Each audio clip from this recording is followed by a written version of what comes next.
শিক্ষার্থী বন্ধুরা, আশা করি তোমরা ভালো আছো, সুস্থ আছো, তাই না? হ্যাঁ, তো তোমরা অনেকেই বিগত প্রশ্ন নিয়ে একটু প্রথমে সলভটা দিতে বলেছিলে, তো আমি প্রথমে একটু চেষ্টা করছি।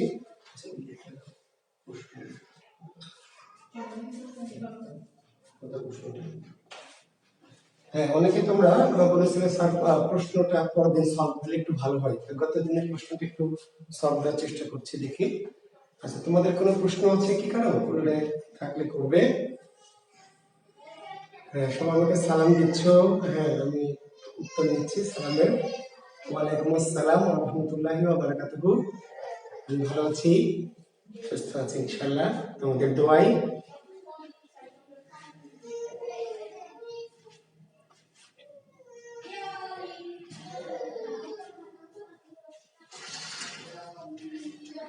হ্যাঁ, স্যারকে অনেক ভালো লাগছে দেখে।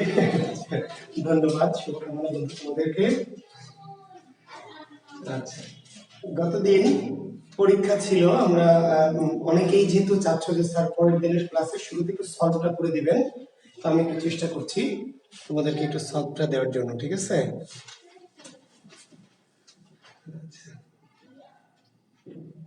হ্যাঁ, ইব্রাহিম, হ্যাঁ গুরু কেমন আছেন? হ্যাঁ, শিষ্য ইব্রাহিম ভালো আছি, আপনাকে সেই লাগছে। শাহেদ ধন্যবাদ। শর্মিলি আক্তার, স্যার অ্যাডমিশন ক্যান্ডিডেটদের জন্য কি সাহিত্য ক্লাসটা ইম্পর্টেন্ট? হ্যাঁ শর্মিলি আক্তার, সাহিত্যের ক্লাস ইম্পর্টেন্ট, কারণ ঢাকা বিশ্ববিদ্যালয় বাদ দিয়ে বাংলাদেশের অন্যান্য যে বিশ্ববিদ্যালয়গুলি, সেখানে কিন্তু সাহিত্য থেকে প্রশ্ন থাকবে। যারা বিশেষ করে অ্যাডমিশন যে স্টুডেন্ট আছে তাদের জন্য বলছি, একমাত্র ঢাকা বিশ্ববিদ্যালয়ে যেখানে সাহিত্যের ইতিহাস থেকে প্রশ্ন হয় না, শুধু টেক্সট এবং কি ব্যাকরণ, টেক্সট এবং ব্যাকরণ। এছাড়া বাংলাদেশের অন্যান্য যে সমস্ত university, Rajshahi university, Jahangirnagar university, Jagannath university এবং যে গুচ্ছ বিষয়গুলো, গুচ্ছ পরীক্ষাগুলো হবে, সেখানে কিন্তু সাহিত্যের ইতিহাস থেকে প্রশ্ন থাকবে। আচ্ছা, তো কাজেই অবশ্যই সাহিত্য পড়তে হবে, ক্লাস করাটাই ভালো হবে। জি, শুধু যারা একদম স্পেশালি ঢাকা বিশ্ববিদ্যালয়ে পরীক্ষা দিবেন, অন্য কোথাও দিবেন না, কিন্তু এমন শিক্ষার্থী তো মনে হয় যে কম আছেন যে শুধু ঢাকা বিশ্ববিদ্যালয়ে দিবেন আর কোথাও দিবেন না। কাজেই পড়েন যেখানে, পরীক্ষা তো সব জায়গাতেই দিবেন, কাজেই কি অবশ্যই পড়তে হবে। আচ্ছা, হ্যাঁ আজকে অন্যরকম লাগছে। আরেফিন আজাদ, আল আমিন আহমেদ, হ্যাঁ আজকে একটু অনেকদিন পরে হাফ শার্ট পরলাম, গরম কাল প্রায় চলে এসেছে, সেই জন্য এই জন্য একটু অন্যরকম লাগছে। আমি বরাবর যে ধরনের পোশাক পরি, পাঞ্জাবি বা একটু ফুল শার্ট, তার চেয়ে একটু অন্যরকম পড়েছে বলে অন্যরকম লাগছে। হ্যাঁ, ধন্যবাদ তোমাদের সবাইকে।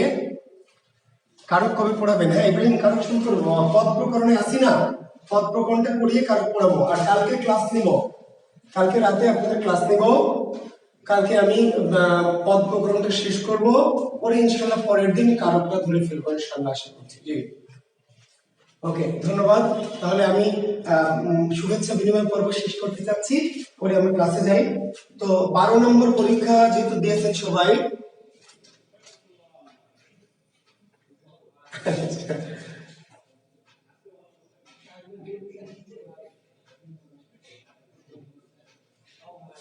আচ্ছা দেখা যাক। জিয়াউদ্দিন আল মামুন। আচ্ছা, আমি একটু উত্তরগুলি সবগুলি বলে দেই, যারা প্রশ্নটা আছে একটু বের করে ফেলেন। আমি দেখেন কোনটি সঠিক, প্রথম প্রশ্ন ছিল কোনটি সঠিক। খ নম্বর, অন্ত বিসর্গ যোগ স তয়ে তয়ে বয়াকার, ঠিক আছে? হ্যাঁ, সাহিত্য নিয়ে কথা বলবো রে বাবা, স্কলার জিপসি বাবারা, সাহিত্য নিয়ে কথা বলবো। আমি সলভটা একটু দিয়ে নিচ্ছি, কারণ অনেকেই সলভটা করে দিতে বলেছিল যে স্যার লাইভ ক্লাসে সলভটা একটু দিয়ে, আমি সংক্ষেপে সলভটা দিয়েই সাহিত্যের ক্লাসে যাব, ঠিক আছে? হ্যাঁ, কারো কোনো প্রশ্ন থাকলে সলভ নিয়ে করবেন। একের উত্তর খ, অন্ত সত্তা, সরিয়ম নয়তে বিসর্গ স তয়ে তয়ে বয়াকার, অন্ত সত্তা। 2 নম্বর, কোনটি অশুদ্ধ? তাহলে ব্যথা শুদ্ধ, ব্যাহত শুদ্ধ, ব্যাকরণ শুদ্ধ, কিন্তু অধ্যাবসায় অশুদ্ধ। অধ্যাবসায় না, কি হবে? অধ্যবসায়, আকার হবে না।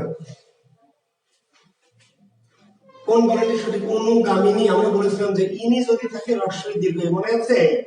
যদি কোনো শব্দের শেষে ইনি থাকে, ইনি, তাহলে কি রস্বই দীর্ঘই। আর অনু বানানটা রস্ব, দন্তন্বয় রস্ব, দুটো অনু আছে, একটা দন্তন্য একটা মূর্ধন্য, যেটা পশ্চাৎ বোঝায়, পিছনে বোঝায়। অনুগমন, অনুসরণ, অনুভব, এই অনু দ্বারা কি পিছনে বোঝায়, বুঝতে পেরেছেন? অনুগামিনী, যে পিছনে পিছনে গমন করে, তাকে বলা হয় অনুগামিনী। তো অনু পিছন বলতে নয়, দন্ত নয় রস্যকার অনু। আর ইনি রস্য এবং দীর্ঘই। কোনটি শুদ্ধ বানান? শ্মশান, তালব্য স্বয় ম, তালব্য সাকার দন্ত ন, শ্মশান শুদ্ধ বানান। জি। গ নম্বর, ফটোস্ট্যাট অশুদ্ধ কোনো সত্য বিধান জনিত, তাই না? ফটোস্ট্যাট বিদেশি শব্দের মূর্ধন্য ষ হয় না, সত্য বিধান জনিত কারণে। আচ্ছা, কোন বানানটি সঠিক? তাহলে খ, নিশীথ, রস্বই দীর্ঘ, নয় রস্বই, তারপর দীর্ঘ থ। 7 নম্বর, কোন বানানটি সঠিক? ঘ নম্বর, নিরীক্ষণ, নয় রস্বই, রয় দীর্ঘই, যুক্ত খ, মূর্ধন্য নিরীক্ষণ। 8 নম্বর, কোনটি সঠিক বানান?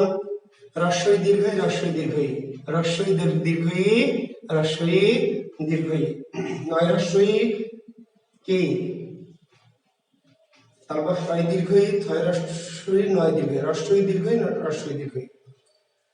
9 নম্বর, অশুদ্ধ বানান নিস্পন্দ। যদিও ইকার থাকলে মূর্ধন্য হওয়ার কথা, কিন্তু নিস্পন্দ শব্দটা ব্যতিক্রম, দন্ত ছয় হবে।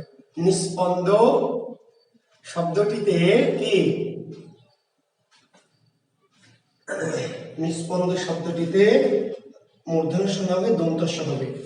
নির্ভুল শব্দগুচ্ছ 4 নম্বর, ঘ, জ্যৈষ্ঠ, সান্ত্বনা, দৌরাত্ম। বানানগুলি বলেছিলাম, অভিধান থেকে দেখবেন, কোনো বানানে কনফিউজড হলে অভিধান থেকে একটু দেখবেন। 11 নম্বর, উপরোক্ত অশুদ্ধ কিন্তু প্রচলিত। উপরোক্ত আমি ক্লাসে বলেছিলাম যে উপরোক্ত না, শব্দটি কি হবে? উপরযুক্ত। তাহলে উপরোক্ত আমরা ব্যবহার করি, কিন্তু অপপ্রয়োগ ঠিক ঘটেনি। এটি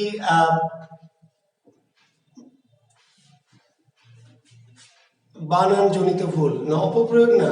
জন্ম সূত্র বার্ষিকী না, জন্ম বার্ষিক, বার্ষিকী নাকি বার্ষিক। আসলে বার্ষিক ওখানে প্রত্যয় জনিত, বার্ষিকীতে তো এমনিতে ইক প্রত্যয় আছে, ইক, বর্ষ যোগ ইক, তারপর আবার দীর্ঘ ইকার, একটি প্রত্যয়ের পরে আবার প্রত্যয় যুক্ত করা যায় না। শিক্ষার্থী বন্ধুরা, বার্ষিক, এখানে বার্ষিকে বর্ষ যোগ ইক বা স্নিক আছে, তারপর আবার ই যুক্ত করা যাবে না। সমৃদ্ধ, এরপরে শালাশালী যুক্ত করা যাবে না, শুধু সমৃদ্ধ। সমৃদ্ধের, বাংলাদেশ একটি সমৃদ্ধ দেশ, বুঝতে পারলেন? বা সম্পদশালী দেশ, কিন্তু সমৃদ্ধশালী, সমৃদ্ধ শব্দটির পরে শালাশালী যুক্ত করা যাবে না। আর পৈতৃক বানান ভুল, বানান ভুল। তয় রিকার, পয়কার, তয়ে রিকার। জি। দুর্গ বানান বাংলা লেখা এভাবে লেখা, দুর্গ লেখা পরে উঠে বসে ভাববাচক বিশেষ। জি। দুর্গ বানান রস্যকার দিয়ে লেখা আছে, তাহলে দেখতে হবে না। দুর্গ বানান তো দীর্ঘকার দিয়ে থাকার কথা। জি, আশা পড়িয়ে দিব। জি, ধাতুরগণ ক্রিয়ার কাল পড়িয়ে দিব। জি, থ্যাংক ইউ। আচ্ছা, এরপরে কোনটি অশুদ্ধ কিন্তু প্রচলিত? উপরোক্ত কোনটিতে মূর্ধন্যের ব্যবহার হয়নি? লক্ষ্মী, লক্ষ্মীতে মূর্ধন্যের ব্যবহার হয়নি। কোনটি শব্দবিধানের বাইরে? ভাষা, ভাষাতে শব্দ মূর্ধন্য কেন হয়েছে? এমনিতে, স্বভাবতই বা আপনা আপনি। কোন বানানটি সঠিক? ডেন্টাল, যদিও ট বর্গের সাথে মূর্ধন্য হয়, কিন্তু ডেন্টালে মূর্ধন্য হয়নি, দন্তান্বয় হবে, কাজে এটি শুদ্ধ। বাকিগুলি ভুল। কেন ভুল? কারণ ট বর্গের সাথে মূর্ধন্য, ট বর্গের সাথে মূর্ধন্য, কাজে চন্ডাল, বন্টন, ঘন্টা মূর্ধন্য হওয়ার কথা, কিন্তু আমরা দন্তান্ন দিয়েছি, মানে মাত্রা দিয়েছি। আর ডেন্টালটাতে ট বর্গ থাকার সাথে সাথে বিদেশি শব্দ, কাজে মূর্ধন্যটাতে দিতে হবে, কাজে এটি শুদ্ধ। কোনটা শুদ্ধ? পোশাক, পোশাক শব্দটি ফার্সি শব্দ। কি শব্দ? ফার্সি, ফার্সি ভাষার শব্দে পেট কাটা মূর্ধন্য শব্দ ব্যবহার করা যায় না। জি, পোশাক তালব্য শব্দে লিখতে হবে। কোনটিতে স্বভাবতই মূর্ধন্যের ব্যবহার হয়েছে? তুন, তুন, তয়ে দীর্ঘ মূর্ধন্য, তুন, বুঝতে পারলেন? তুন শব্দে তুন। তৃণতে রিকারের জন্য, ঘৃণাতে রিকারের জন্য, বর্ণনাতে রয়ের জন্য। আর তুনে কেন হয়েছে? এমনিতে, স্বভাবতই। 18 নম্বর, কোন বানানটি সঠিক? ঘ নম্বর, সান্ত্বনা, ঘ নম্বর সান্ত্বনা। কোনটি অশুদ্ধ? দধিচি, উদিচি ঠিক আছে, সমীচীন ঠিক আছে, মুহুর্মুহ ঠিক আছে। দধিচিটা হবে ধয় দীর্ঘই, সরি ধয়ে, হ্যাঁ ধয় দীর্ঘই চয় রস্বই, না, দ দ ধয়ে দীর্ঘই চয় রস্যই, ঠিক আছে। দধিচি, উপসর্গের কারণ, তাহলে দধিচি বানানটি অশুদ্ধ। কোন উপসর্গের মূর্ধন্য ষ কোন শব্দে? সৃষ্টি। সুষমে উপসর্গ আছে সু, অনুষ্ঠানে আছে অনু, প্রতিষেধক আছে কি? প্রতি। সৃষ্টিতে কোন উপসর্গ নাই, অর্থাৎ সৃষ্টিতে মূর্ধন্য ষ কেন হয়েছে? উপসর্গের কারণে না, কেন? টবর্গের কারণে। জি, টবর্গের কারণে। কোনটি শুদ্ধ বানান? 4 নম্বর, সমীচীন, হরিতকি, বাল্মীকি, সর্বশান্ত। 22 নম্বর, কোন বানানটি শুদ্ধ? গণনা। পৌষ মাসে কেন ভুল? প্রথমে তালব্যস্য হবে, প্রথমে তালব্যস্য হবে, এজন্য ভুল। তারপরে আষাঢ় ডয় শূন্য র না, কি হবে? ঢয় শূন্য র, ঢয় শূন্য র হবে। ব্যাঘাতে আকার হবে, বয়সফলা আকার। বীজক আঘাত, বীজক কি? আঘাত, ব্যাঘাত আকার হবে। গণনা ঠিক আছে, গ মূর্ধন্য দন্তন্য আকার। রাফায়েত হোসেন স্যার, আপনার কাছে ইয়ং লাগতেছে, মানে আমাকে কি বুড়া লাগে নাকি প্রতিদিন? রাফায়েত, আমাকে কি বেশি বুড়া লাগে? ঠিক আছে, ইয়ং লাগছে, ধন্যবাদ আপনাদেরকে। কোনটি অশুদ্ধ? আবিষ্কার, মূর্ধন্য ষ হবে, আবিষ্কার মূর্ধন্য ষ হবে, কাজে এটি অশুদ্ধ। কোনটি অশুদ্ধ? অদ্ভুত, গতদিন বলে দিয়েছি গত ক্লাসে, অদ্ভুত দীর্ঘকার না, সকল ভূতি দীর্ঘকার, শুধু অদ্ভুত আর কিম্ভূত বাদ দিয়ে। কোনটি নত্যবধি নিয়মের বাইরে? গণিকা, গণিকা শব্দ মূর্ধন্য কেন হয়েছে? এমনিতে, স্বভাবতই। 26, কোনটি প্রত্যয়জনিত অশুদ্ধি নয়? দরিদ্রতা, এটি অশুদ্ধি নয়। দরিদ্রতার সাথে তা, কিন্তু সৌজন্যতা ভুল, দৈন্যতা ভুল, সক্ষতা ভুল, কিন্তু দরিদ্রতা ঠিক আছে। কিন্তু যদি দারিদ্রতা দেয় তাহলে ভুল হতো, দারিদ্রতা হলে ভুল হতো, কিন্তু দরিদ্রতা হবে। আমি ব্যাখ্যা দিয়েছি আপনাদের এর আগে নিশ্চয়ই, হাজার ব্যাখ্যায় যাচ্ছি না। কোনটি সঠিক? সার্থকতা, প্রথমটি। অনেকে শয়ের নিচে ব দেয়, হবে না। যখন স্বার্থ দিবে, স্বার্থ, স্বার্থভগ্ন যে জন্মমুখ, স্বার্থ, লোকটি খুবই স্বার্থপর, আমি স্বার্থ ছাড়া কিছু বুঝি না, বা রহিম স্বার্থ ছাড়া কিছু বুঝে না, তখন শয়ে বয় আকার ছয় স্বার্থ। কিন্তু যখন স্বার্থ, যখন কি সার্থক, তখন কি শুধু দন্ত স। আচ্ছা, কোনটি শুদ্ধ? ফণি, ফণি মানে সাপ, তৎসম শব্দ দীর্ঘইকার, তৎসম শব্দ দীর্ঘইকার, জি। আর বাকিগুলি জোনাকি রস্বইকার হবে, হাতি রস্বইকার হবে, বাড়ি রস্বইকার। Thank you. বাংলার আমার লিখেছেন এখানে, বাংলা লিখলে কি ভুল হবে? কারণ কি? আচ্ছা, সুকেশ, সুকেশী, কিন্তু সুকেশিনী কেন লিঙ্গগত ভুল? এই শব্দটা বাংলা বিধানে আছে। আচ্ছা, প্রশ্ন করেছেন সাফায়েত জামি, সরি সাফায়েত না, সৌরভ মোশাররফ। আচ্ছা, সৌরভ মোশাররফ বাংলা রামায়ণ লিখেছেন, বাংলা লিখলে ভুল হবে কিনা? আবার ভুল হবে। এই বাংলাটা আগের যুগের বাংলা, এই বাংলাটা কোন যুগের বাংলা? আগের যুগের বাংলা বাবা। আর এখন আমরা লিখি এই বাংলা, ভুল হবে না, কিন্তু এটা প্রাচীন কালের বাংলা, ভুলের কিছু নাই। কিন্তু সমস্যা হলো এটা কি আগের যুগের, আর এটা হলো আধুনিক রূপ। এখন এটা ছিল আগের বাংলা, আর এটা এখনকার বাংলা, কাজে দুটাই ঠিক, কিন্তু দুটার মধ্যে এটা বেশি শুদ্ধ, মানে এটা এখনকার যুগে কি প্রচলিত রীতি, ঠিক আছে। আর সুকেশিনা, সুকেশা, আচ্ছা ঠিক আছে, সুকেশিনী কেন লিঙ্গগত ভুল? আচ্ছা, লিঙ্গগত ভুল এই জন্য যে সুকেশ, সুকেশী বা সুকেশা বললে তো লিঙ্গান্তর হয়ে যাচ্ছে, আবার ইনি প্রত্যয় যুক্ত করার দরকার নাই। অভিধানে যদি থাকে, অনেক সময় কি হয়, অনেক সময় কবিতায় কাব্যিক ভাষায় ছন্দ মেলানোর জন্য ব্যবহার করা হয়, কিন্তু স্বাভাবিকভাবে ব্যবহার করার প্রয়োজন নাই, বুঝতে পারলেন?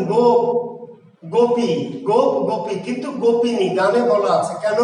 অনেক সময় ছন্দ মাত্রা মেলানোর জন্য কি করা হয়। জি, তো থ্যাংক ইউ। আমরা শুরু করব ক্লাসে।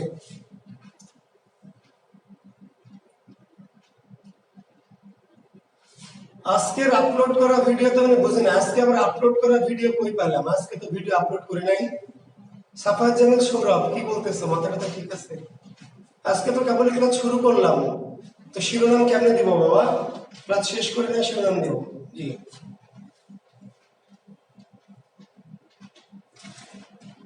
আচ্ছা, ভাব বিশেষণ এই জন্য দেখা হলো দেখার নাম, শোনা হলো শোনার নাম, সেগুলি হবে। আর যদি বলে দেখি, শুনি, করি, পড়ি, জি নাহিদুজ্জামান পলাশ, জি আপনার উত্তরে দিচ্ছি নাহিদুজ্জামান পলাশ। এখানে একটা আধুনিক ব্যাকরণে বলা হলো যখন আমি দেখি, যখন আমি করি, যখন আমি পড়ি, যখন আমি চলি, এটি কাজ। বা সে পড়ে, চলে, বলে, এটি কাজ। কিন্তু এই পড়া কাজের নাম হলো পড়া, দেখা কাজের নাম হচ্ছে দেখা, শুনি এই কাজের নাম হচ্ছে শোনা। মানে আমরা যখন শ্রবণ শয়ন বলছি এটি সংস্কৃত ভাষায়, আর আধুনিক বাংলা ব্যাকরণে বলা হলো যে আমি যখন শুনি তখন কাজ, দেখি কাজ, আর দেখি এই কাজের নাম দেখা, শুনি এই কাজের নাম শোনা, বলি এই কাজের নাম বলা, সেগুলি কাজ না, কাজের নাম। সেজন্য এটি আধুনিক ব্যাকরণে কাজের নামকে ভাব বিশেষ হিসেবে বলা আছে। জি, তাহলে আশা করি আপনি উত্তর পেয়েছেন নাহিদুজ্জামান পলাশ। জি, কিভাবে ভাব বিশেষণ আপনি গতদিন থেকেই লেগে আছেন আমি বুঝতে পারছি। তাহলে ভাব বিশেষণ হলো, ওনারা বললেন দেখিটা কাজ, দেখি, আমি দেখি, সে দেখে, তিনি দেখেন, এই দেখি দেখো এগুলো কাজ, কিন্তু দেখা কাজের হচ্ছে দেখা, দেখাটা কাজ না, কাজের নাম। দেখা, শোনা, পড়া, লেখা কাজের নাম, কিন্তু আমি পড়ি তা কাজটা করি, তিনি পড়েন তাহলে কাজটা করেন, তুই পড়িস তাহলে কাজটা করিস, বোঝা গেছে? কিন্তু পড়াটা হলো কাজের নাম। Thank you.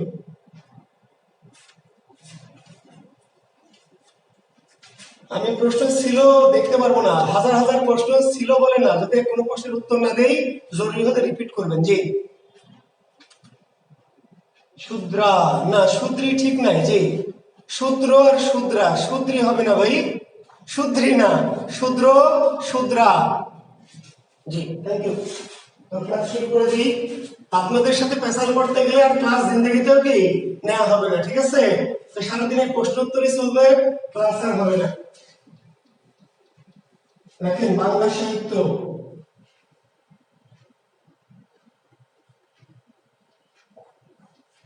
হ্যাঁ আমরা চলে যাচ্ছি। দেখেন আমরা আজকে একটি ক্লাস নিই, যদি আমার সাহিত্যের কোর্স না, তারপরে আপনাদের অনুরোধের ভিত্তিতে আমি একটা ক্লাস নিচ্ছি। আসলে এটি ঠিক ক্লাস না, এটি হচ্ছে ধারণা দেওয়া, কারণ সাহিত্য একটি ক্লাসে নেওয়া অবশ্যই কি কোনোভাবে সম্ভব না। জি,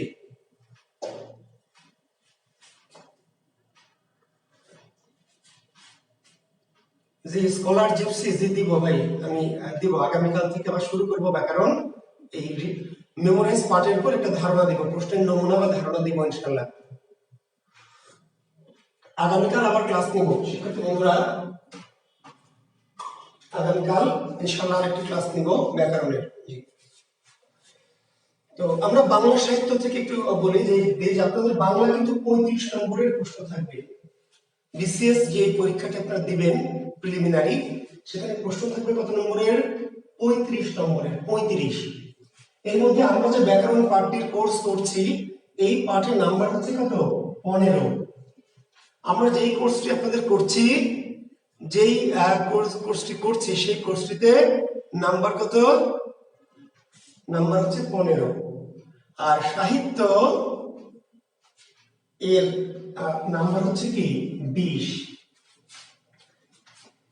এবং মজার বিষয়, কোনো কোনো বিসিএস এ দেখা যায় যে এই রেশিওর চেয়ে বেশি সাহিত্য থেকে প্রশ্ন হয়, বুঝতে পেরেছেন? সাহিত্য থেকে কিন্তু এমনিতেও মানবন্ধন অনুযায়ী প্রশ্ন বেশি, 20 নাম্বার। এছাড়াও আরো বেশি কি প্রশ্ন সাহিত্য থেকে হয়। তো এই আমরা যে 20-15 নম্বর সাহিত্যের কোর্স, ব্যাকরণের কোর্সটা আমরা এখন পড়াচ্ছি আপনাদের, প্রায় ইনশাআল্লাহ শেষের দিকে।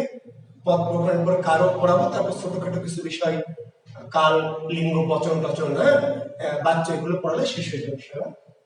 আর 20 নম্বরের হচ্ছে সাহিত্যের কোর্স, 20 নম্বরের। তো এই বিসিএস এর জন্য সম্ভব হলো না, আমি একটি কোর্স প্ল্যান করেছি, করে চাকরি বিসিএস স্পেশালের সাথে আমার কথাবার্তা প্রায় চূড়ান্ত হয়ে গেছে। আমরা হয়তো 40টি ক্লাসের একটা কোর্স প্ল্যান দিয়ে আমরা একটা সাহিত্যের কোর্স শুরু করছি। সেটি আমরা হয়তো আপনাদের নির্দিষ্ট সময় জানিয়ে দেবো, এবং সেটি প্রিলিমিনারি এবং রিটেনটা যাতে দুটো সাহিত্য অংশটা কাভার হয়, প্রিলিমিনারি এবং রিটেনের যে সাহিত্য অংশটা থাকে এটিও যেন কাভার হয়, এমন একটি ভাবনা আমাদের মাথায় আছে। এই জন্য আমরা কোর্সটাকে একটু সাজাচ্ছি। তো কাজে আপনারাও যারা এই প্রিলিমিনারি দিবেন, তারা করতে পারবেন, কারণ আপনাদের 43-এর পিলিত পরীক্ষার জন্য লাগবে, প্লাস যারা 41-এ ভালো করবেন তারা রিটেনের জন্য অবশ্যই আমার এই সাহিত্যের প্রশ্ন করবেন, কারণ রিটেনে কিন্তু 30 নম্বরের প্রশ্ন থাকে। বিশেষ রিটেনের সাহিত্য অংশের কি 30 নম্বরের প্রশ্ন থাকে। আমি এই প্রশ্নটা কেমন ভাবে প্ল্যান করে ইনশাআল্লাহ ক্লাস করাবো আপনাদের, যাতে আপনাদের কি ওই বিশেষ রিটেনে গিয়ে যে 30 নম্বর সাহিত্য অংশ একদম সাক্কা মার্কস, গণিতের মতো মার্কস, সেই 30টা যেন আগে নিশ্চিত হয়ে যায়, ঠিক আছে? আর পিড়ি তো আছেই। আজকে আমি আপনাদের যেহেতু সামনে একটা পরীক্ষা 19 তারিখে, এই পরীক্ষার জন্য যাতে আপনাদের আপাতত একটু উপকার হয় সেটি আমি একটু চেষ্টা করছি, ঠিক আছে?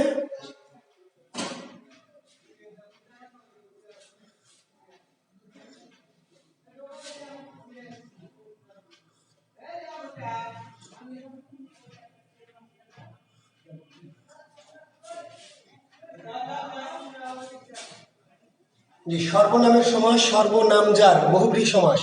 জি, নূর আলম, সর্বনামের সমাস সর্বনাম যার, সর্বনাম যার বহুব্রীহি। সর্বনাম বলতে স্রষ্টাকে বোঝানো হয়, সর্বনাম বলতে কাকে বোঝানো হয়? স্রষ্টাকে। জি, আর একটি প্রশ্ন করেছেন, তো দেখতে পাচ্ছি না। সন্ধি বিচ্ছেদ মাথায়, মাথা যোগ এ, এই প্রশ্নটা করেছেন মোয়াজ্জেম হোসেন মঞ্জু। জি, মাথায় সন্ধি বিচ্ছেদ মাথা যোগ এ, মাথা যোগ এ, মাথায়, মাথা যোগ এ বিভক্তি। জি, থ্যাংক ইউ। আচ্ছা শিক্ষার্থী বন্ধুরা, আমাকে প্রশ্ন করবেন না দয়া করে, ব্যাকরণ থেকে আপাতত প্রশ্ন করবেন না। জি, আমি সাহিত্যের প্রশ্ন ঢুকতে চাচ্ছি, আপনারা বারবার নক করলে আমি বিরক্ত হব, ডিস্টার্ব ফিল করবো, ঠিক আছে? ব্যাকরণের প্রশ্ন করবেন আগামী দিন পর থেকে। ঠিক, তো এই যে সাহিত্যের 20 নম্বর, এই সাহিত্যের 20 নম্বরের কি 3টি ভাগ আছে, 3টি বিভাগ আছে। আপনারা বোঝেন না কারণ এটি কোথাও দেওয়া নাই, কিন্তু আমরা যারা একটু রিলেটেড পিএসসি সাথে বা এই বিসিএস এর সাথে, এখানে কিন্তু সাহিত্যের 3টি অংশ। এখান থেকে প্রশ্ন হবে 5 প্লাস 10 প্লাস 5। ভালো করে কথাগুলো ফলো করবেন। 5 প্লাস 10 প্লাস কি 5। এই 20 নম্বর যে সাহিত্যের প্রশ্ন, তার 3টি পার্ট, ক বিভাগ, খ বিভাগ, গ বিভাগ। প্রথম 5টি প্রশ্ন হবে কোথা থেকে? প্রাচীন এবং মধ্যযুগ, প্রাচীন এবং মধ্যযুগ, প্রাচীন প্লাস কি মধ্য। প্রথম 5টি প্রশ্ন হবে প্রাচীন যুগ এবং মধ্যযুগ থেকে। আর প্রাচীন যুগ বলতে কি স্রেফ একটা জিনিস, কি চর্যাপদ। প্রাচীন যুগ মানে কিন্তু অন্য কিছু নয়, স্রেফ কি একটাই টপিক, চর্যাপদ। বাংলাদেশে যত বিসিএস হয়েছে, ভবিষ্যতে যত বিসিএস হবে, দেখবেন চর্যাপদ থেকে অবশ্যই প্রশ্ন থাকবে। দুটিও থাকে, কখনো একটি থাকে না, দুটি প্রশ্ন সাধারণত প্রাচীন যুগ থেকে মানে চর্যাপদ থেকে থাকবে। বুঝতে পেরেছেন কথাটি? এই যে প্রথম যে 5টি প্রশ্ন, প্রাচীন যুগ প্লাস মধ্যযুগ। প্রাচীন যুগ মানে কি চর্যাপদ, এই চর্যাপদ থেকে কমপক্ষে 2টি প্রশ্ন থাকবে। কেমন প্রশ্ন থাকবে একটু নমুনা বলছি, দেখেন। চর্যাপদ থেকে প্রশ্ন হবে যে চর্যাপদ কোথায় রচিত হয়? উত্তর পারবেন কেউ? কমেন্টসে লিখবেন দ্রুত একটু। চর্যাপদ কোথায় রচিত হয়? আমি একটু নমুনা কোশ্চেন আকারে বলছি, এবং আপনাদের একটু টেস্টও করতে চাচ্ছি যে আপনারা দেখি সামনে যে বিসিএস কি অবস্থা আপনাদের। চর্যাপদ কোথায় রচিত হয়? চট করে একটু লিখে ফেলেন দেখি 2-4 জন।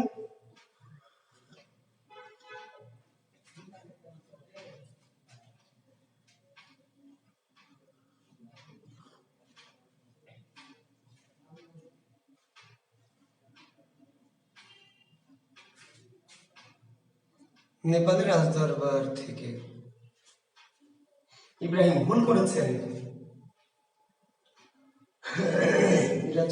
বাংলায় নেপালে, নেপাল। জি জি, সবাই ভুলের মধ্যে আছেন। আমি যে কমেন্টস গুলো পেলাম এতক্ষণ, সবাই ভুলের মধ্যে আছেন, 2-1 বাদ দিয়ে। Thank you. মেহেদি হাসান লিখেছে নওগাঁ, থ্যাংক ইউ। মিরাজ শেখ অনেক আনুসালাক লিখেছে বাংলা। জি, পাহাড়পুর, থ্যাংক ইউ। মানে সবাই ভুলের মধ্যে অংশ নেয়, ঠিক আছে। জি, দেখেন চর্যাপদ কোথায় রচিত হয়। কেউ আবার লিখছেন পাল শাসনামলে বাংলায়, আরেকজন লিখছেন ভারতীয় উপমহাদেশে। সবচেয়ে ভালো হয় যদি লেখেন পৃথিবীতে।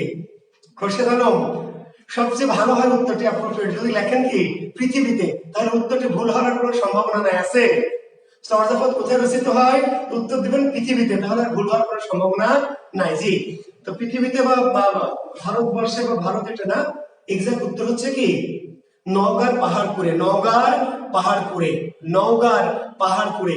কিন্তু অনেকে লিখছেন নেপালের রাজদরবারে। জি,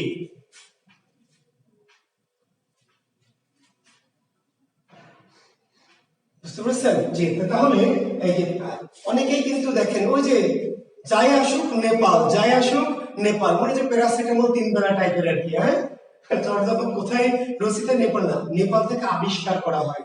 নেপাল থেকে কি আবিষ্কার করা হয়? চর্যাপদ আবিষ্কার করা হয় কোথা থেকে? নেপাল থেকে। রচিত হয় কোথায়? নওগাঁর পাহাড়পুরে। নওগাঁর যে স্টুডেন্ট সেও জানে না, ওই পাহাড়পুরের যে পাশের বাড়িওয়ালা, পাশের বাড়ির যে লোক ছাত্র, সেও জানে না যে এই যে বাংলা ভাষার সবচেয়ে দামি যে সাহিত্য, সেটি রচিত হয়েছে কোথায়? নওগাঁর পাহাড়পুরে। বুঝতে পারছেন? হ্যাঁ। এখন বলেন যে বাংলা সাহিত্যে যে প্রাচীন যুগ, এই প্রাচীন যুগে রচিত গ্রন্থের সংখ্যা কয়টি? বাংলা সাহিত্যের প্রাচীন যুগে রচিত গ্রন্থের সংখ্যা কয়টি? কে বলবেন? বাংলা সাহিত্যের প্রাচীন যুগে কয়টি গ্রন্থ রচিত হয়েছে?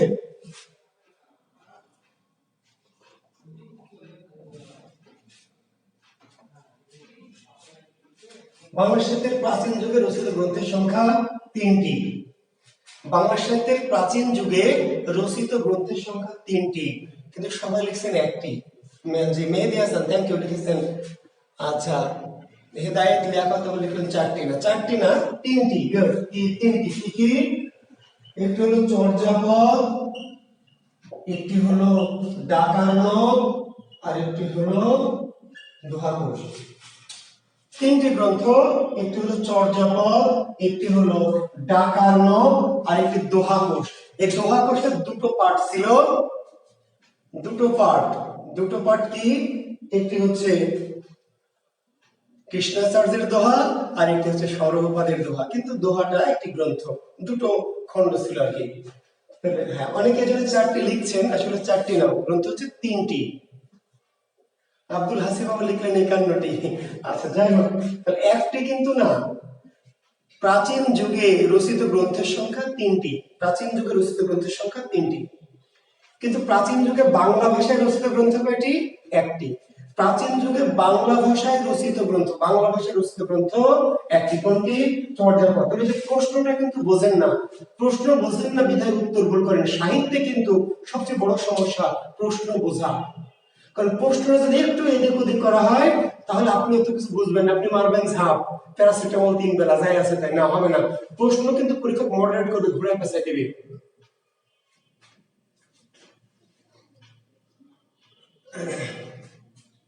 এই যে একটা বিজয় গাথা, এই যে বিজয় একটা বড় গদ্য। গদ্যকে বলতেছে যে সাহিত্যের মধ্যে ব্যাকরণ ঢুকাস না বাবারে, তিরস্কার নিয়ম মানবে না কেন রে গরু? দন্তস্বয়ের আগে ইকার নাই রে গদ্য বিজয়। দন্তস্বয়ের আগে অ আছে, রয়ের সাথে অ আছে রে গাধা। ইকার থাকলে মূর্ধন্য ষ, আমি তো জানি রে গদ্য। শয়ের আগে ইকার নাই গাধা, রয়ের আগে ইকার, আর শয়ের আগে অকার আছে, রয়ের সাথে অকার আছে রে গদ্য। স্যার, ইকার থাকলে তো মূর্ধন্য স্বর কথা, ওখানে শয়ের আগে ইকার নাই রে বাবা, শয়ের আগে রয়ের সাথে অকার আছে। তুই 3টার আগের ইকার কেন ধরছিস? শয়ের পূর্বে ইকার না, শয়ের পূর্বে রয়ের সাথে অকার, ইকার তো মেলা আগে। গাধাটা 14 বার প্রশ্ন করেই যাচ্ছে, বলতেছে যে প্রশ্ন করিস না, আমি সাহিত্য পড়াবো। এখন ব্যাকরণের প্রশ্ন করবো না, ব্যাকরণের প্রশ্ন করবা শেষে বলবো আমি। ডাকার্ণব, দোহাকোষ, ঠিক আছে। এখন বলেন যে প্রাচীন যুগে রচিত গ্রন্থের সংখ্যা 3টি। রচিত গ্রন্থ 3টি, কিন্তু প্রাচীন যুগে বাংলা ভাষায় রচিত গ্রন্থ কয়টি? একটি। বাংলা ভাষায় রচিত গ্রন্থ একটি, মানে কি? 3টি গ্রন্থ লেখা হয়েছে, কিন্তু বাংলায় না। একটি হচ্ছে বাংলায়, একটি কি? একটি বাংলায়। কোনটি? বাকি 2টি বাংলায় না। কোন ভাষায়? বঙ্গ কামরূপী, বঙ্গ কামরূপী। বুঝতে পারলেন? প্রাচীন যুগে বাংলা ভাষায় প্রাচীন যুগে রচিত গ্রন্থ 3টি। প্রাচীন যুগে রচিত গ্রন্থ 3টি, কিন্তু বাংলায় রচিত গ্রন্থ একটি। এই জন্য একমাত্র নিদর্শন বাংলার, বাংলার একমাত্র নিদর্শন চর্যাপদ। কিন্তু প্রাচীন যুগে রচিত গ্রন্থের সংখ্যা 3টি, চর্যাপদ, ডাকার্ণব, দোহাকোষ। তো দোহাকোষের আবার বললাম, দোহাকোষের 2টি ভাগ, একটি হলো কৃষ্ণাচার্যের দোহা, আর একটি হচ্ছে সৌরপাদের দোহা। তো দোহা দুটো হলেও আসলে কি, দুটো মিলে একটি গ্রন্থ, দোহাকোষ বলি আমরা। তো এই যে চর্যাপদ থেকে প্রশ্ন হবে, চর্যাপদের কতটি পদ, তাহলে চর্যাপদের পদ সংখ্যা কয়টি? তাহলে উত্তর হচ্ছে 50টি, মতান্তর 51টি। কতটি পদ পাওয়া গেছে? আবিষ্কৃত পদের সংখ্যা কয়টি? 46.5টি। অনাবিষ্কৃত পদের সংখ্যা কয়টি? 3.5টি, তাই না? কোন কোন পদ পাওয়া গেছে, কত কত পদ পাওয়া যায়নি? অনুবাদকের নাম কি? ইংরেজি অনুবাদককে, নেপালি ভাষায় অনুবাদককে, কোথা থেকে আবিষ্কার হয়েছে, কত সালে আবিষ্কার হয়েছে, কে আবিষ্কার করেন? হরপ্রসাদ শাস্ত্রী। হরপ্রসাদ কত সালে আবিষ্কার করেন? 1907 সালে।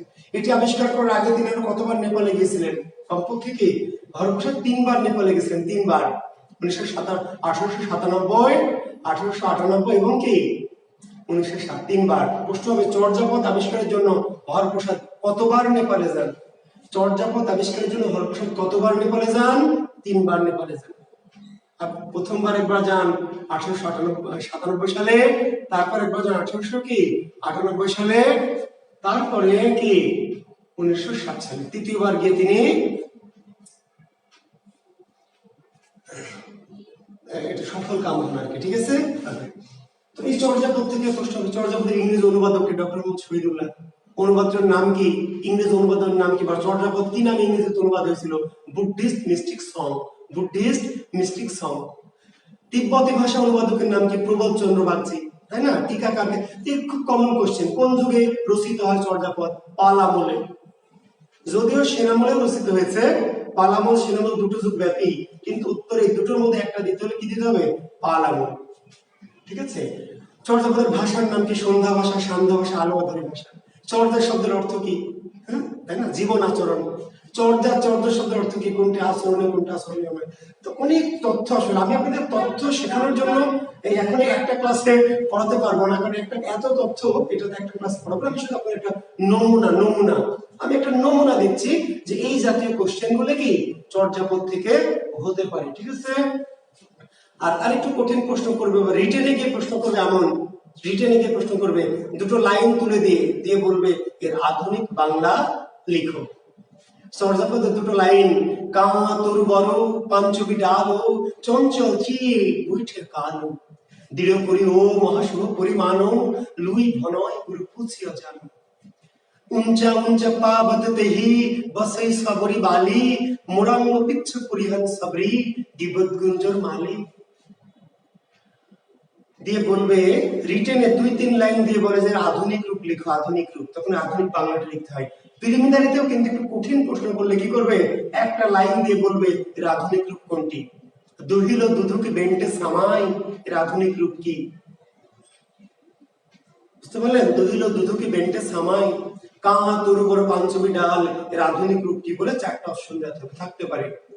কার লেখা? কত নম্বর চর্যা? বুঝতে পারলেন? তো এই ধরনের জিনিসগুলো কিন্তু চর্যাপদ থেকে আসবে। চর্যাপদের উল্লেখযোগ্য কবি বিশেষ করে কান্নপা, লুইপা, তাই না, সবরপা, কুড়িপা, এই ধরনের চর্যাপদের কবিদের সম্পর্কে প্রশ্ন হবে। সর্বাধিক পদের রচয়িতা কে, তাই না? তারপরে মহিলা চর্যাকার কে, বা চর্যাপদের কোন কবি মহিলা ছিলেন বলে মনে করা হয়, এই টাইপের কোশ্চেন। কোন কবি নিজেকে বাঙালি বলে দাবি করলেন, বাঙালি পদকর্তা কতজন, এরকম। তো চর্যাপদ থেকে একটা সুবিধা হলো, দেখেন একটা মজার বিষয় আপনাদের বলি, প্রাচীন মধ্যযুগ, এখান থেকে প্রশ্ন আনকমনের কোনো সুযোগ নেই। কেন আনকমনের সুযোগ নাই? কারণ এখান থেকে নতুন কোনো তথ্য তো আসার সুযোগ নাই ভাই। তথ্য যা আছে তাই, বুঝেন নাই?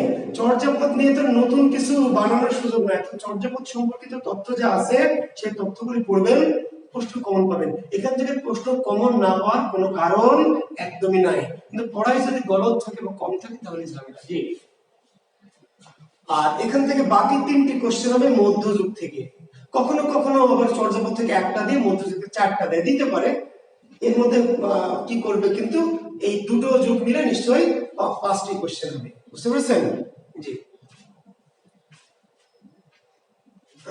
তাহলে আমরা বলছিলাম যে তাহলে প্রাচীন যুগ এবং কি মধ্যযুগ থেকে প্রশ্ন হবে বাকি 3টি বা 4টি, চর্যাপদ থেকে 1টি হলে 4টি, চর্যাপদ থেকে 2টি হলে মধ্যযুগ থেকে 3টি। মধ্যযুগের বিশেষ গুরুত্বপূর্ণ টপিক অবশ্যই দেখবেন, মধ্যযুগের মুসলিম সাহিত্য একটা আছে, মধ্যযুগের মুসলিম অবশ্যই আসবে, আমি লিখে দিচ্ছি, লিখে রাখেন। 19 তারিখে মিলাই নেবেন, 19 তারিখের প্রশ্নে মিলিয়ে নেবেন যে মধ্যযুগের মুসলিম সাহিত্য থেকে। মুসলিম সাহিত্য কি? ওই যে শাহ মোহাম্মদ সগীর, মধ্যযুগের প্রথম মুসলিম সাহিত্য শাহ মোহাম্মদ সগীর থেকে আলাওল, অত্যন্ত গুরুত্বপূর্ণ লেখক আলাওল। মধ্যযুগ থেকে মুসলিম সাহিত্যিক থেকে প্রশ্ন আলাওল থেকে অথবা সামউদ সগীর অথবা দৌলত কাজী অথবা দৌলত উজির বাহারাম খা, ফকির গরিবুল্লাহ, এই টাইপের যে বিখ্যাত লেখকগুলি 5-6 জন বিখ্যাত লেখক, শেখ ফাইজুল্লাহ, সৈয়দ সুলতান, আব্দুল হাকিম, এই 6-7 জন লেখক মধ্যযুগের মুসলিম সাহিত্যিক পড়তে হবে। আলাউলের শ্রেষ্ঠ গ্রন্থ কোনটি? পদ্মাবতী। আলাউল পদ্মাবতী গ্রন্থটি কোন ভাষা থেকে নিয়েছিলেন? হিন্দি ভাষা থেকে। কার গ্রন্থ থেকে নিয়েছিলেন? মালিক মোহাম্মদ জায়সি। কোন গ্রন্থ থেকে নিয়েছিলেন? পদুমাবাদ। তাই না? ধরনের প্রশ্ন। আলাউলের পদ্মাবতী কিন্তু মৌলিক রচনা নাকি অনুবাদ সাহিত্য? কি সাহিত্য? অনুবাদ। আলাউল হিন্দি ভাষায় রচিত মালিক মোহাম্মদ জায়সির পদুমাবাদ, এখান থেকে পদ্মাবতী অনুবাদ করেছিলেন। ঠিক আছে। আলাউলের জন্মস্থান কোথায়? প্রশ্ন হবে। চট্টগ্রামের কি? জোবরা। আলাউলের অন্যান্য গ্রন্থগুলি বুঝতে পারলেন? আলাউলের অন্যান্য গ্রন্থগুলি হক্ত পয়গর, তোহফা, সয়ফুল মুলুক বদিউজ্জামাল, আলাউল খুবই জরুরি।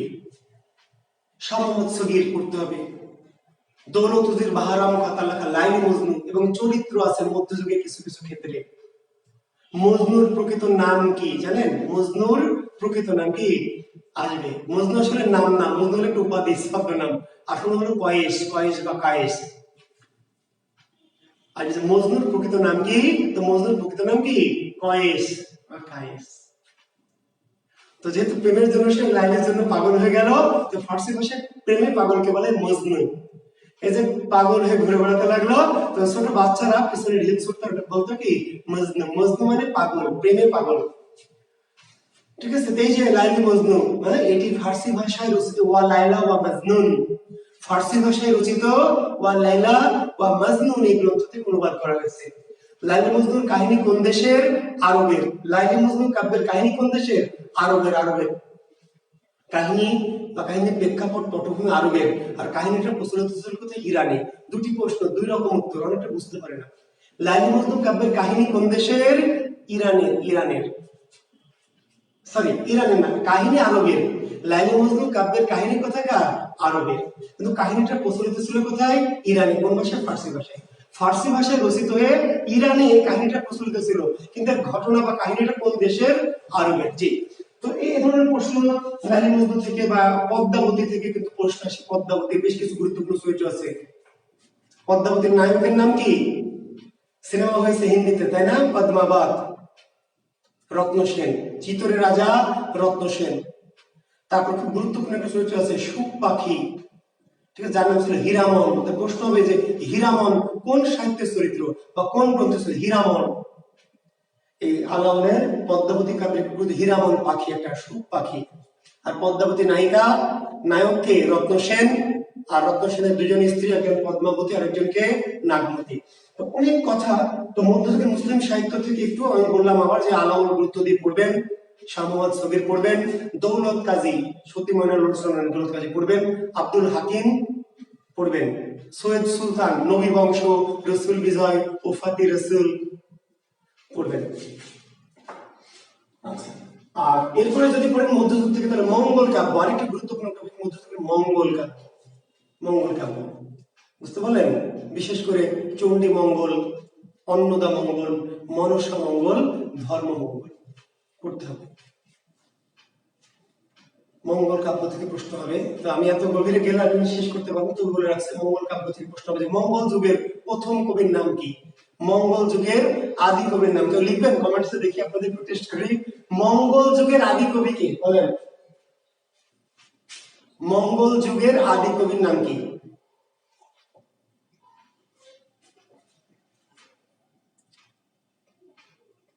আলিফ লালার কাহিনী আরবের, যে আলিফ লালার কাহিনী আরবের।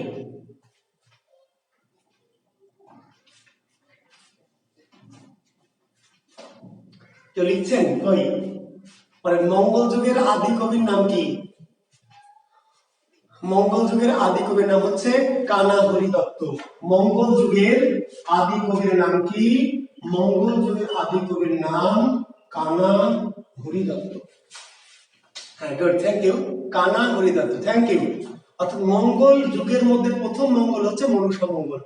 অনেক মঙ্গল কাব্য রচিত হয়েছে, প্রথম মঙ্গল হচ্ছে মনসা মঙ্গল, আর মনসা মঙ্গলের আদি কবিকে কানাহরি দত্ত। তাহলে মঙ্গল যুগের আদি কবি কানাহরি দত্ত। মঙ্গল যুগের শেষ কবিকে, থ্যাংক ইউ লিখছেন অনেকে, থ্যাংক ইউ। মঙ্গল যুগের শেষ কবি ভারতচন্দ্র রায়গুণাকর। মঙ্গল যুগের আদি কবি প্রথম কবি কানাহরি দত্ত, আর শেষ কবিকে ভারতচন্দ্র রায়গুণাকর। জি, থ্যাংক ইউ। তো এই যে কানাহরি দত্ত, মঙ্গল যুগের মনসা মঙ্গল, মনসা মঙ্গল কাব্য কাকে নিয়ে লেখা হয়েছে? দেবী মনসাকে নিয়ে। মনসা কিসের দেবী? সাপের দেবী। মনসা দেবীর অপর নাম কি? প্রশ্ন হবে, মনসা দেবীর অপর নাম কি? মনসা দেবীর অপর নাম কি? কেতকা এবং পদ্মা। দেবী মনসার অপর নাম কি? দেবী মনসার অপর নাম কেতকা বা পদ্মা। প্রশ্ন, মনসা মঙ্গল কাব্যের অপর নাম কি? মনসা মঙ্গল কাব্যের অপর নাম হচ্ছে কেতকা মঙ্গল বা পদ্মা পুরাণ। মনসা দেবীর অপর নাম কেতকা বা পদ্মা, কাজে মনসা মঙ্গল কাব্যের অপর নাম কি? কেতকা মঙ্গল পদ্মা পুরাণ। কেতকা মঙ্গল পদ্মা পুরাণ। প্রশ্ন হবে, নিচের কে মনসা মঙ্গল কাব্যের কবি ছিলেন বা কে ছিলেন না? এখন মনসা মঙ্গল কাব্যের কবি নন কে, এমন যদি প্রশ্ন হয় তাহলে কি করবেন? কবি নন কে, কে নন এটাকে আপনি জানবেন না আপনি জানবেন কে কে হন?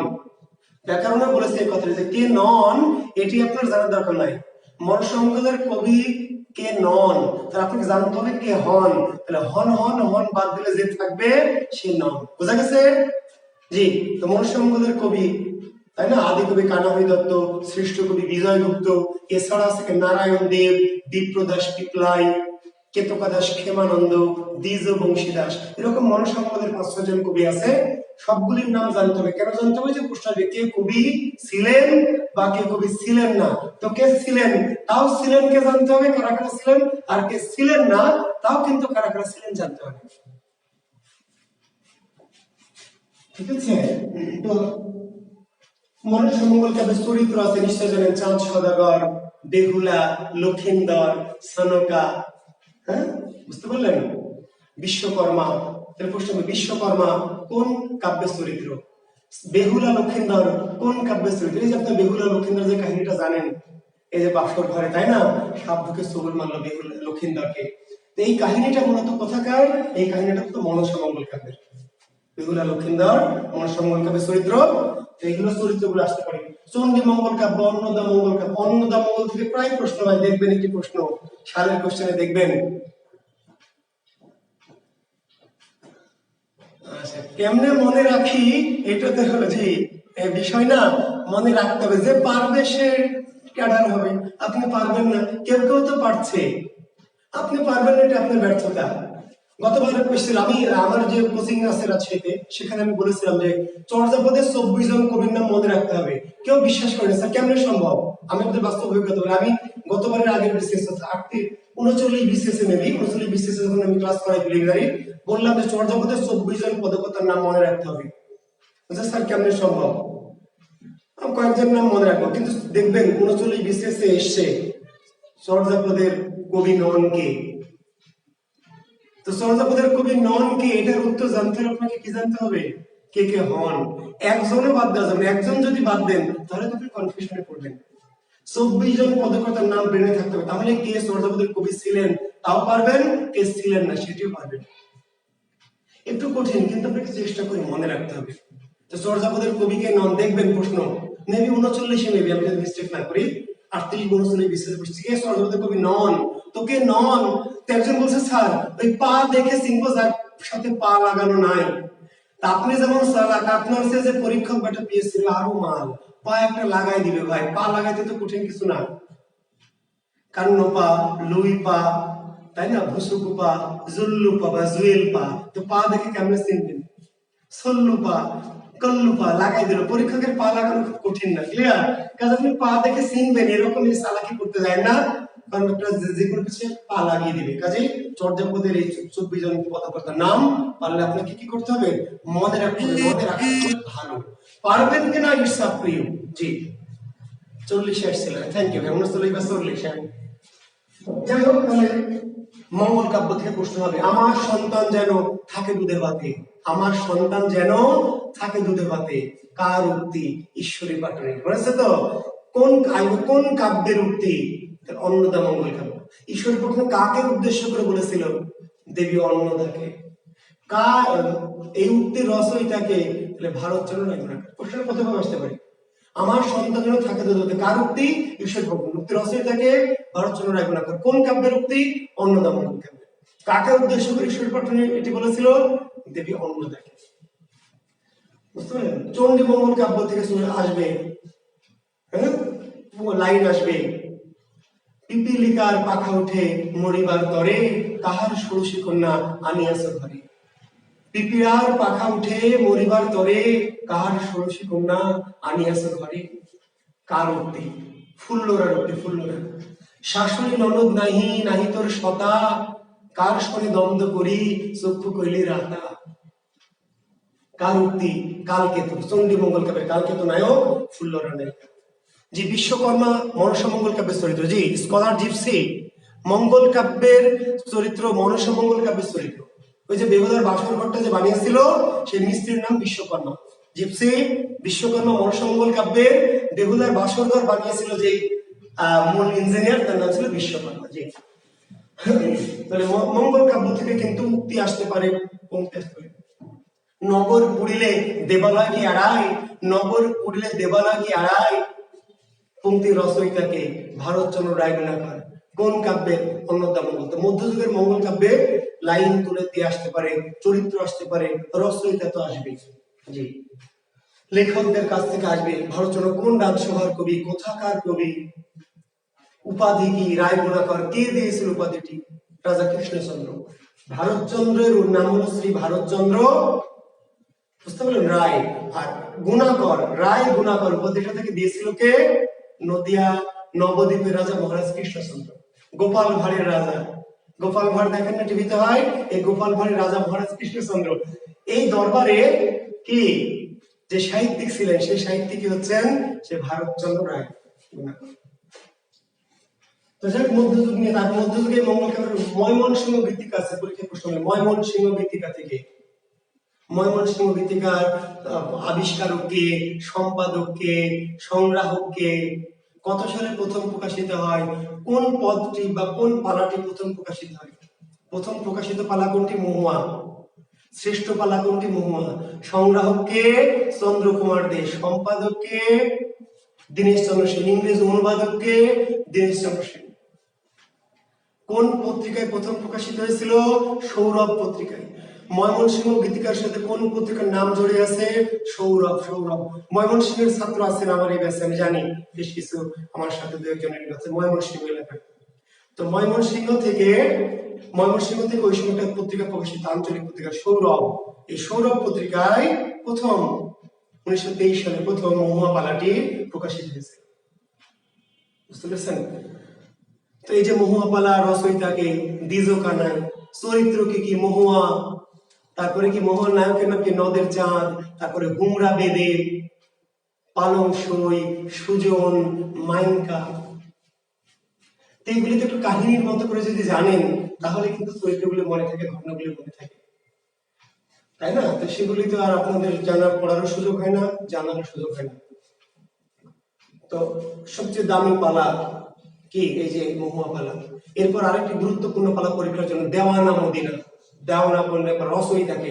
এগুলো অনেক সালের কোশ্চেনে, প্রাইমারি থেকে শুরু করে ব্যাংক, বিসিএস, অ্যাডমিশন, যত রকম বাংলাদেশে পরীক্ষা হয়, মহুয়া পালা রচয়িতার নাম কি? মনসুর বয়াতি। বা উল্টা করে দিয়ে বলবে মনসুর বয়াতি রচিত পালা নিচের কোনটি? দেওয়ানা মদিনা পালার মূল চরিত্র কি? মদিনা। মদিনা। নায়কের নাম কি? দুলাল। দুলাল এবং মদিনার প্রেম কাহিনী দেওয়ানে মদিনা। আলাল দুলাল দুই ভাই, আলাল দুলাল। দুলালের স্ত্রী মদিনা। রাজার নাম ছিল সোনাফর। সোনাফর রাজা বা দেওয়ানের দুই পুত্র আলাল দুলাল। এই যে এই চরিত্রগুলো একটু জেনে রাখতে হবে। ময়মনসিংহ থেকে আরো কিছু পালা আছে, কাজল রেখা, দস্যু কেনারামের পালা, মনুয়া। বুঝতে পারলেন? এই যে পালাগুলির নাম এবং রচয়িতা, বিখ্যাত পালাগুলির চরিত্র, ঘটনাও জানতে হবে, আর অন্যান্য পালাগুলির রচয়িতা। আগে দস্যু কেনারামের পালা রচয়িতা কি? চন্দ্রাবতী নাম শুনেছেন, মনে আছে? চন্দ্রাবতী। বাংলা সাহিত্যের প্রাচীনতম মহিলা কবির নাম কি? চন্দ্রাবতী। বাংলা সাহিত্যের প্রাচীনতম মহিলা কবির নাম চন্দ্রাবতী। চন্দ্রাবতী রচিত গ্রন্থ কি? চন্দ্রাবতী রচিত গ্রন্থ দুশু কেনারামের পালা এবং মুলুয়া, দুটো গ্রন্থ, মুলুয়া এবং দুশু কেনারামের পালা, এই দুটি রচয়িতা চন্দ্রাবতী, যাকে ধরা হয় বাংলা সাহিত্যের প্রাচীনতম মহিলা কবি, যার পিতা একজন কবি দ্বিজবংশী দাস। বুঝতে পারলেন? জি, আসবে কোন কবির পিতা কবি? তো চন্দ্রাবতী মহিলা কবি, তার পিতা দ্বিজবংশী দাস, কি মনসামঙ্গল কাব্যের কবি, মনসামঙ্গল কাব্যের কবি দ্বিজবংশী দাস, তার কন্যা হচ্ছে চন্দ্রাবতী। আধুনিক যুগে একজন সাহিত্যিক আছে, আধুনিক যুগে একজন সাহিত্যিক জীবনানন্দ দাশ, তার মা ছিলেন কুসুম কুমারী দাস, কবি। এদেরকে বলে কবির পেটের কবি। যদি প্রশ্ন কবির পেটের কবি কে? জীবনানন্দ দাশ। বুঝতে পারলেন? জীবন দাসের মায়ের নাম কি? কুসুম কুমারী দাস। জীবন দাস কার কাছ থেকে সাহিত্য রচনার প্রেরণা পেয়েছিলেন? কার উৎসাহে, কার প্রেরণায় জীবন দাস সাহিত্য রচনায় ব্রতী হয়েছিলেন? কুসুম কুমারী দাস। আমাদের দেশে হবে সেই ছেলে কবে, কথাই না বড় হয়ে কাজে বড় হবে, কার উক্তি? রচয়িতাকে, মনে আছে? কুসুম কুমারী দাস, জীবন দাসের। তো যাই হোক, এই যে প্রাচীন যুগ মধ্যযুগের আমরা আছি, তাহলে আমরা বললাম যে মধ্যযুগের মুসলিম সাহিত্য থেকে প্রশ্ন হবে, মঙ্গল কাব্য থেকে প্রশ্ন হবে, ময়মনসিংহ গীতিকা থেকে প্রশ্ন হবে, মূল তিনটি। এর বাইরে ছোটখাটো দু একটি কি টপিক আছে, যেমন ধরেন একটা হচ্ছে অনুবাদ সাহিত্য, অনুবাদ, রামায়ণ মহাভারত থেকে প্রশ্ন হবে। দেখবেন এসছে না যে 5 ভাইয়ের এক স্ত্রী, তার নাম কি? কত বিচিত্র প্রশ্ন সাহিত্য থেকে আসতে পারবে। 5 ভাইয়ের এক বউ, বুঝলেন? 5 ভাই একজন স্ত্রী, তাহলে শেয়ার বিজনেস, হ্যাঁ, খরচ কম লাভ বেশি, প্রাচীন ভারতে ছিল। আধুনিক ভারতেও কোন কোন প্রদেশে আছে, আধুনিক ভারতেও কোন কোন প্রদেশে আছে। এই আধুনিক ভারতের কোন কোন প্রদেশে বাপ বেটা 3-4 ভাই মিলে একজনকে বিয়ে করে, তাতে কি খরচ কম হয়, বেনিফিট একই রকম হয়। বুঝতে পারলেন? প্রাচীন ভারতের এই ঐতিহ্যটি। তো 5 ভাইয়ের এক বউ, তার নাম কি? দ্রৌপদী। তো দ্রৌপদীর স্বামীর নাম কি? দ্রৌপদীর স্বামীর নাম কি? 5 জন, হ্যাঁ, ভীম, অর্জুন, নকুল, যুধিষ্ঠির, সহদেব। আর এই 5 জনকে একসাথে কি বলা হয়? পঞ্চ পাণ্ডব। কি বলা হয়? পঞ্চ পাণ্ডব।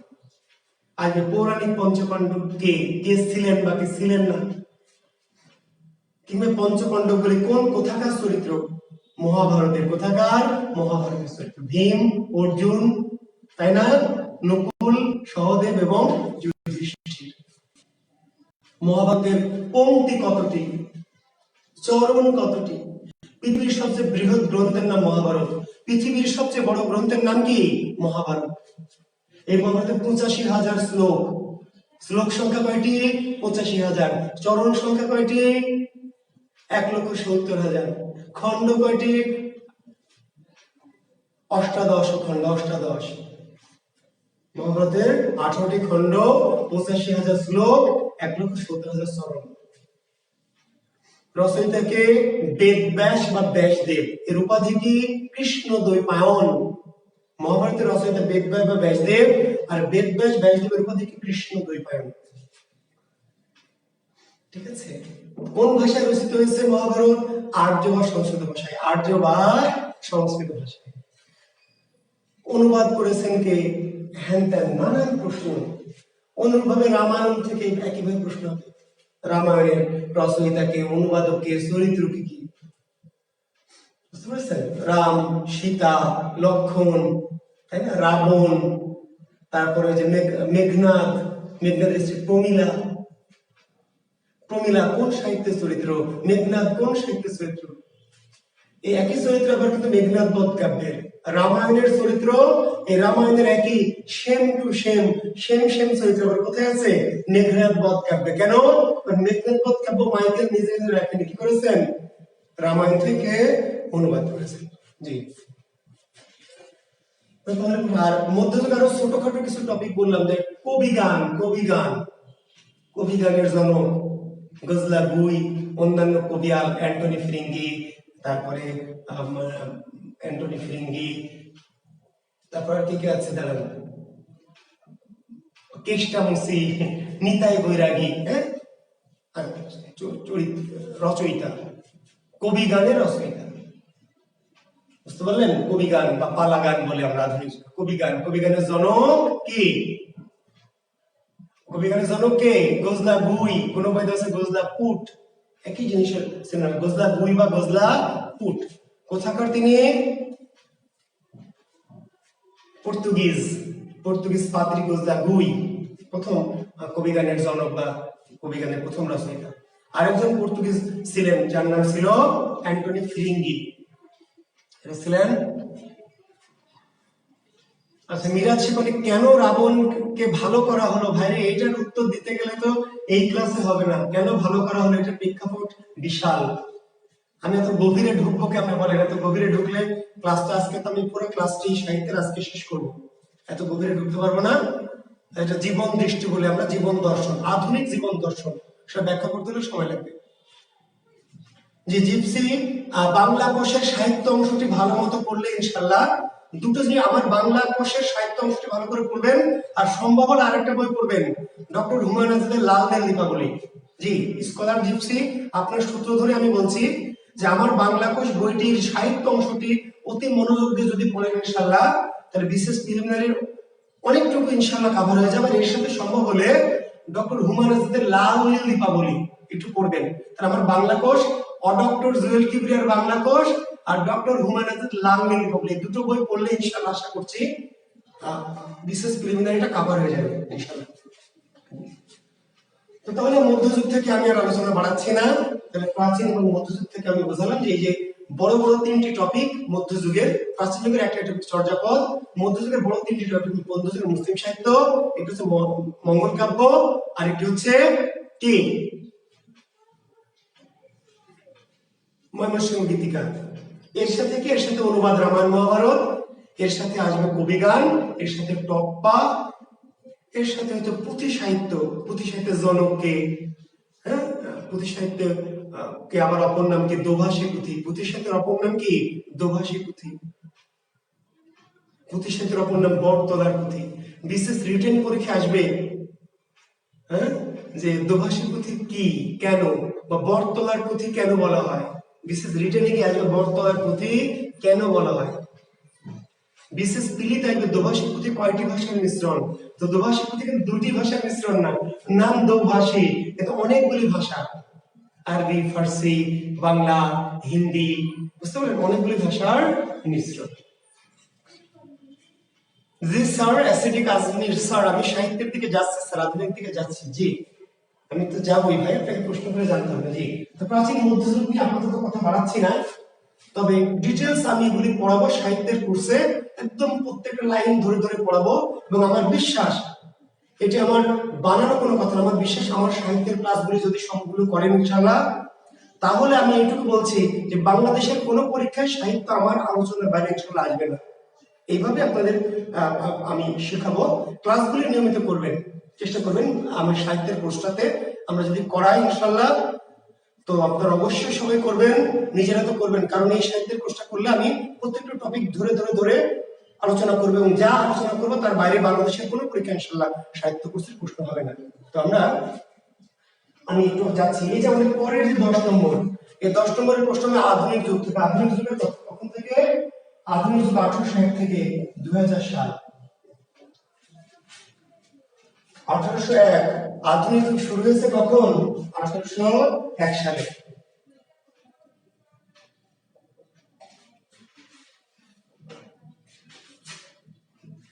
বাংলা সাহিত্যের আধুনিক যুগ শুরু হয়েছে কত সালে? 1801 সালে। আচ্ছা বলেন, বাংলা সাহিত্যে আধুনিক যুগ এসেছে কাদের হাত ধরে জানেন? বাংলা সাহিত্য আধুনিক করেছে কারা জানেন? বলতে পারবেন কেউ? এই যে বাংলা সাহিত্যের আধুনিক যুগ, এই বাংলা সাহিত্যের আধুনিকতা কাদের অবদান? বাংলা সাহিত্যকে আধুনিক করেছে আসলে ইংরেজরা, বুঝতে পারছেন? বাংলা সাহিত্যকে আধুনিক করেছে বাঙালিরা না, ইংরেজরা, বুঝতে পারলেন?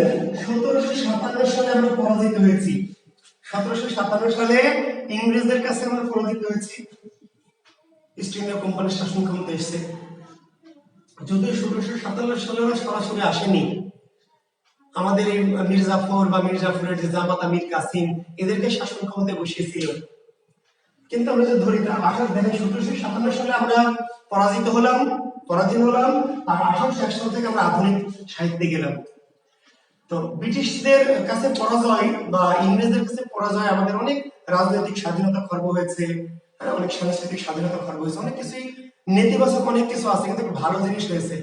যদি এটি এই অনলাইনে সরাসরি বলা ঠিক না, প্রকাশ্যে ইংরেজদের হাতে পরাজিত হয়ে আমাদের অনেক ক্ষতি হয়েছে, এটা নিয়ে কোনো সন্দেহ নেই, আপনারা সবই জানেন। আর্থিক ক্ষতি, তাই না, আমাদের দেশের অনেক ক্ষতি, কিন্তু এটা ভালো হয়েছে। কি ভালো হয়েছে? সামাজিক এবং সাংস্কৃতিক দিক দিয়ে আমরা অনেক এগিয়েছি। সামাজিক এবং কি সামাজিক এবং সামাজিক সাংস্কৃতিক দিক দিয়ে। তো সে এত কথা আসলে এই স্বল্প ক্লাসে বলছি না। অর্থাৎ এই যে ইংরেজরা আসার আগে ভারতের যে কি অবস্থা ছিল, অনেক সমৃদ্ধ দেশ, অনেক সম্পদশালী একটা দেশ, কিন্তু কি একেবারে অজ্ঞতা, মূর্খতা, ধর্মীয় গোড়ামি, ভণ্ডামি, নানান কিছুতে একেবারে কি পরিপূর্ণ। জাদু টোনা, পীর ফকির, তাবিজ কবজ এইসবে পরিপূর্ণ। মানুষের অন্ধবিশ্বাস, কুসংস্কার। একজন পুরুষ ইচ্ছা মতো শত শত বিয়ে করবে, কোনো সমস্যা নাই। নারী একটাই বিয়ে করবে, করতে পারবে না বেশি। একজন স্বামী যদি মারা যায় তাহলে সে বিয়ে করতে পারবে না। শুধু তাই না, ওই নারীকে স্বামীর চিতায় কি করতে হবে? পুড়ে মরতে হবে। ভাবেন এই যে কি কুপ্রথা, বুঝতে পেরেছেন? স্বামী যদি মারা যায় তাহলে মেয়েটিকে কি করতে হবে? চিতায় পুড়ে মরতে হবে। কেন? যে মেয়ে মানুষ বেঁচে থেকে লাভ কি? স্বামী মরে গেলে আর বেঁচে থাকবে? হবে? সমাজে অনাচার ঘটাবে। আর বউ যদি মারা যায় তাহলে স্বামী কি করবে? স্বামী আর একটা বিয়ে করবে, কারণ বিয়ে করে তো স্বামীর জন্য ফরজ। সংসার পালন করা, সংসার ধর্ম করা ফরজ। দেখেন কি বৈষম্যের আইন, কি খারাপ আইন। যদি এমন হতো যে বউ মারা গেলে স্বামীকেও চিতায় পুড়ে মরতে হবে, বউ মারা গেলে স্বামী বেঁচে থেকে লাভ কি? এই ব্যাটাতে বেঁচে থেকে অনাচার ঘটাবে, তা না। স্বামী মারা গেলে বউকে চিতায় পুড়ে মরতে হবে, আর বউ মারা গেলে স্বামী বিয়ে করবে। মারা গেলে না, বেঁচে থাকতেও শত শত বিয়ে করতে পারবে, কোনো প্রবলেম নাই। একটা পুরুষ একাধিক বিয়ে করবে, এটি তার ট্র্যাডিশন, এটি তার ঐতিহ্য। দেখবেন আগের যুগের, বুঝতে পারেন, বিশেষটা সম্ভ্রান্ত মানুষ, জমিদার, রাজা বাদশা, বড় বড় লোক, অনেক স্ত্রী। যাই হোক, সেগুলো আমরা তো ইংরেজদের সাহচর্যে আসার পরে এই যে সমাজ থেকে যে সতীদাহ প্রথা, এই যে বহু বিবাহ প্রথা, এই যে বিধবাদের বিবাহ না হওয়া, ঠিক না, যে সমাজে অজ্ঞতা, অনাচার, এগুলো কিন্তু অনেকাংশে কি আমাদের দূর হয়েছে। কাজে বাংলা সাহিত্য যদি ইংরেজরা আমাদের দেশ শাসন না করতো, তাহলে আমাদের দেশে আধুনিকতা আসতে হয়তো আরো কি 100 বছর অপেক্ষা করতে হতো। তো যাই হোক, এই কথাগুলো আমরা প্রকাশ্যে অনলাইনে বলা উচিত না, ঠিক না, কারণ আমরা এটাই জানি যে ইংরেজ আমাদের ক্ষতি করেছে, এটাই জেনে রাখেন। কিন্তু সাংস্কৃতিক দিক দিয়ে, সাহিত্য সংস্কৃতির দিক দিয়ে ইংরেজরা কিন্তু আমাদের, মনোজাগতিক দিক দিয়ে আমাদেরকে একটু এগিয়ে দিয়েছে। তো বাংলা সাহিত্য আধুনিক যুগের সূচনা করেছে ইংরেজরা, বিশেষ করে ফোর্ট উইলিয়াম কলেজ। ইংরেজদের প্রতিষ্ঠিত কি ফোর্ট উইলিয়াম কলেজ, কি এগুলি এর হাত ধরে বাংলাদেশের আধুনিক যুগের সূচনা হয়েছে 1860 থেকে 2000 সাল পর্যন্ত। এই ফোর্ট, হ্যাঁ, আমাদের বাংলা সাহিত্য উন্নত হয়েছে যে শুধু শেখার জন্য। তারা শিখেছে বাংলা, শিখতে গিয়ে স্কুল প্রতিষ্ঠা করেছে, কলেজ প্রতিষ্ঠা করেছে, তারা নিজেদের জন্য অনেক কিছু করেছে, কিন্তু করতে গিয়ে প্রকারান্তে আমাদের লাভ হয়েছে, বুঝতে পেরেছেন? তারা অনেক কিছু করেছে নিজেদের জন্য, কিন্তু নিজেদের জন্য করেছে, করতে গিয়ে আমাদের লাভ হয়েছে। সেই বিস্তারিত আলোচনা আমি আজকে করবো না, এটা সাহিত্যের ক্লাস হলে আধুনিক যুগে আমি করবো, যখন কোর্স করাবো আধুনিক যুগের প্রেক্ষাপট ডিটেলস আমি আলোচনা করবো। এই যে দেখেন শিক্ষার্থী বন্ধুরা, মাইকেল মধুসূদন দত্ত, এগুলো আপনাদের বুঝতে হবে, বুঝলে সাহিত্য পড়ে মজা লাগবে। সাহিত্য যদি বোঝেন, সাহিত্য যদি বুঝেন, তাহলে কি আপনাদের ভালো লাগবে, পড়তে মজা লাগবে। এই যে আজকে মাইকেল মধুসূদন দত্ত বাংলার সাথে আধুনিক যুগের জনক, ভালো করে শোনেন, তার আপনাদের অনেক ঘুম ভেঙে যাবে। এই যে গদবাধা বই পুস্তক পড়েন, হ্যাঁ, কোথাকার কি সব অগা মগা জগা, সেগুলোর নামও আবার উল্লেখ করেন। এই অগা মগা জগা বই পড়ে তো একবার অন্ধকারে আছেন। সাহিত্য একটা মজার বিষয়, ভালো লাগার বিষয়, এটা আপনাকে বুঝতে হবে। সাহিত্য ভালো লাগলে এগুলো পড়তে ভালো লাগবে। এই যে মাইকেল মধুসূদন তো আধুনিক যুগের জনক, আধুনিকতার উদ্গাতা, আধুনিক কবিতার জনক আমরা বলছি। মাইকেল মধুসূদন দত্তকে বলছে বাংলা সাহিত্যে আধুনিকতার জনক, আধুনিক যুগের জনক, আধুনিক কবিতার জনক, ইত্যাদি ইত্যাদি। কিন্তু মাইকেলকে আধুনিক করেছে কে জানেন? মাইকেলকে আধুনিক করেছে কে? মাইকেলকে আধুনিক করেছে ডিরোজিও। মাইকেলের গুরুর নাম কি? মাইকেল কার শিষ্য? হেনরি লুই ভিভিয়ান ডিরোজিও, নাম শুনেছেন? শুনতে হবে। আসবে বিশেষ রিটেনে আসবে ডিরোজিওর পরিচয় দাও। যখন বিশেষ লিখিত পরীক্ষা দেবেন ভাই, তোর প্রশ্নের উত্তর দিয়ে ডিরোজিওর পরিচয় দাও। বাংলা সাহিত্যে ডিরোজিওর অবদান উল্লেখ করো। এই ডিরোজিও, এই যে বাংলা সাহিত্য আধুনিক হলো, মাইকেল আধুনিক হলো, বুঝতে পারলেন? আধুনিক যুগ সৃষ্টি করলো এর পিছনে ডিরোজিও। ডিরোজিও কে? ইয়ং বেঙ্গলের প্রতিষ্ঠাতা। ইয়ং বেঙ্গল কি আসে না বিশেষ পরীক্ষায়? যে ভাই ইয়ং বেঙ্গল কি? বাঙালি শিক্ষিত যুবকদের সংগঠন, বাঙালি শিক্ষিত যুবকদের সংগঠন। কিন্তু প্রতিষ্ঠাতা কে? এর প্রতিষ্ঠাতা হচ্ছে কি? এর প্রতিষ্ঠাতা হেনরি লুই ভিভিয়ান ডিরোজিও। এই ডিরোজিওর সহচর্যে এসেই কিন্তু এই যে মাইকেল মধুসূদন দত্ত, এই যে আমাদের প্যারিসাদ মিত্র, এই যে আমাদের ভূদেব মুখোপাধ্যায়, এই যে অনেকে আমাদের যারা আধুনিক হয়েছে, তারা সবাই আমরা যারা আধুনিক বলছি, আধুনিকের যুগের জনক বলছি, এই আধুনিক যুগের জনকদের আবার আধুনিক করেছে কারা? ইংরেজরা। কাজে বাংলার সাথে আধুনিকতা কিন্তু ইংরেজদের অবদান। তো যাই হোক, এই আধুনিক যুগ থেকে আসলে একটা কাজ, ফোর্ট উইলিয়াম কলেজ থেকে প্রত্যেক বিশেষের প্রশ্ন হবে, দেখবেন। কারণ ওই যে আধুনিক যুগের শুরু মানে কি? Fort William college. Fort William college কত সালে প্রতিষ্ঠিত হয়? বাংলা বিভাগ কত সালে খোলা হয়? পণ্ডিত, প্রথম পণ্ডিতকে, প্রধান পণ্ডিতকে, কারা কারা পণ্ডিত ছিলেন, তাদের লেখা গ্রন্থগুলো কি কি? ফোর্ট উইলিয়াম কলেজের পণ্ডিতদের নামের তালিকা এবং তাদের রচিত গ্রন্থের তালিকা অবশ্যই আপনাদেরকে কি পড়তে হবে। বুঝেছেন? আসবে তোতা ইতিহাস কার লেখা? তোতা ইতিহাসের রচয়িতা চণ্ডীচরণ মুন্সী, ফোর্ট উইলিয়াম কলেজের পণ্ডিত। ফোর্ট উইলিয়াম কলেজের কে পণ্ডিত ছিলেন, কে ছিলেন না? আসবে ফোর্ট উইলিয়াম কলেজের পণ্ডিত ছিলেন কে বা কে নন? তো কে নন কেমনে উত্তর দিবেন? কে নন জানতে হবে। কে হন?